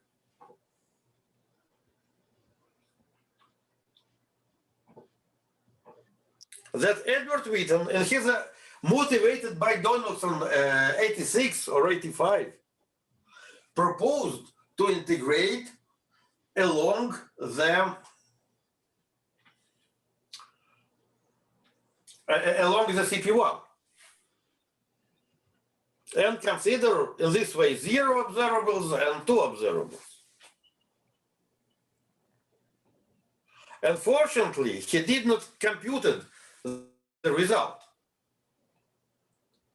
Because would he compute the result, he would not get WDVV. But he would get something.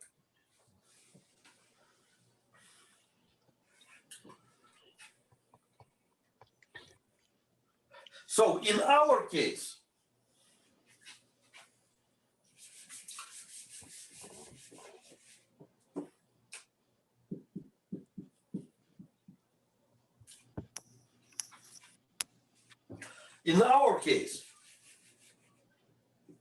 we have the space of Quasimaps. Okay, we have a universal map.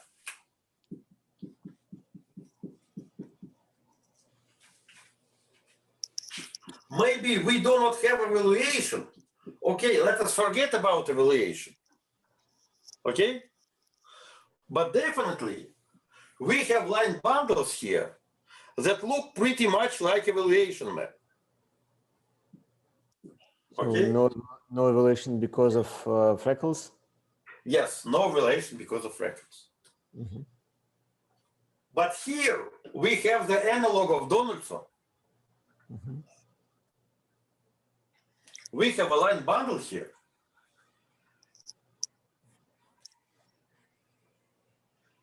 And we can play, and I propose to play the Donaldson game. Sorry, I missed your previous talk. What is the space of Quasimaps? So the space that I described right now is, of course, the space of Quasimaps. It is Quasimaps because if polynomials that I had have a common zero, when you divide polynomials, you would not get a map. Oh, okay. So Quasimap is basically when B0 equals B1. So it's maps to Cn mod C star, not Cn minus the origin mod C star. So if you consider this thing, when B0 equals B1, it is a constant map, but when Z equals B0 and B1, it is anything. Wow. So you remove this unstable point. Yes, so these unstable points are Quasimaps. Okay, only consider stable maps. Yes. So, but the space of Quasimaps itself is nice. It's fine. It's possible to consider something on the space of Quasimaps.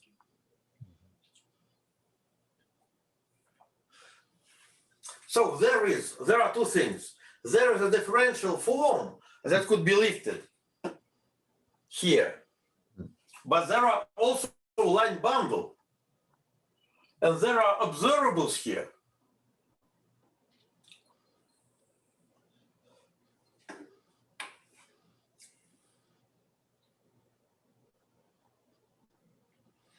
So I strongly propose to play the following game.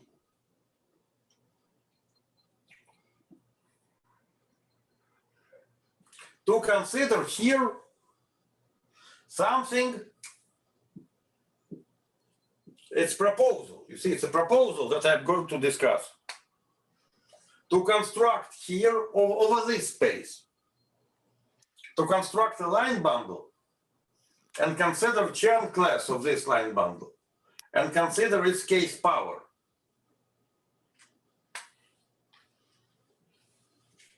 And compare this with the pullback of evaluation map. These two things would be different. However, here it would be possible to play with them, with the Donaldson observables. Okay, I'll explain it in more detail. So actually, I explained problems 1, 2 clearly, and I explained problem 3 and 4 not precise. So let us do the following thing. Let us first solve problems 1 and 2, and then we will discuss problems 3 and 4. Because problems 3 and 4 are well defined if you consider not nonlinear sigma model. Pasha, I'm sorry. Pasha, Yes. I'm sorry, I have to mention this. That problems 3 and 4 comes when you discover, when you study linear sigma model. Why do you apologize? I apologize. Потому что, Паша, я хотел это не упоминать вообще, но Okay. по политическим причинам. All right. Потому что я хотел это приберечь для того семинара. Но я не могу совсем это не говорить. Я I просто... think we should stick with English. I think we should stick with English. Okay, sorry. Okay. So, Sam, Yeah. so there was some personal reason why why I'm so nervous talking about 3 and 4. Okay, so it is because I have a conjecture that problems 3 and 4 would be a well-defined, well-posed problem in gauged linear model.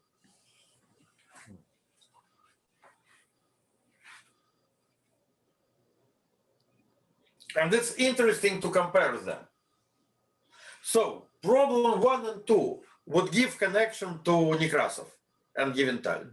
Problems 3 and 4 would be about relation between gauged linear sigma model and nonlinear sigma model. And now we have all tools to study everything, okay? So let us start with problems 1 and 2, and then 3 and 4. And I anticipate that 3 and 4, understanding of 3 and 4 would lead to special coordinates on the so-called second mirror of Qumran-Waffa. So it's a condensation of instantones.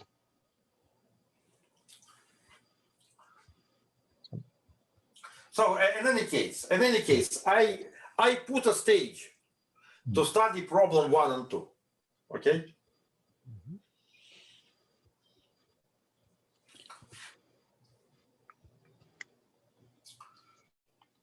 By the way, one may ask, in this nonlinear model, CP1 to CPM, where can we put a zero observable? You can evaluate only at 0 or at infinity. You may evaluate only at fixed point. If you evaluate not at a fixed point, it's not invariant with respect to U1, okay?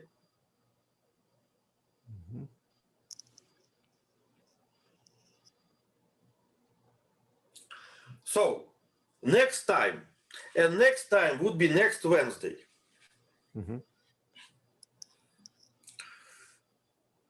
After you may think about this, I will give you an answers. I will give you answers, okay? And we will see what is going on. Moreover,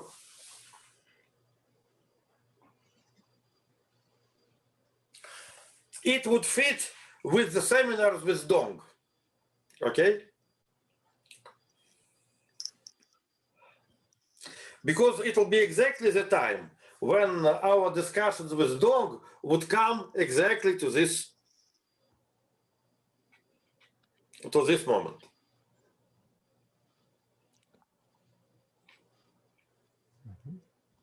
Dong.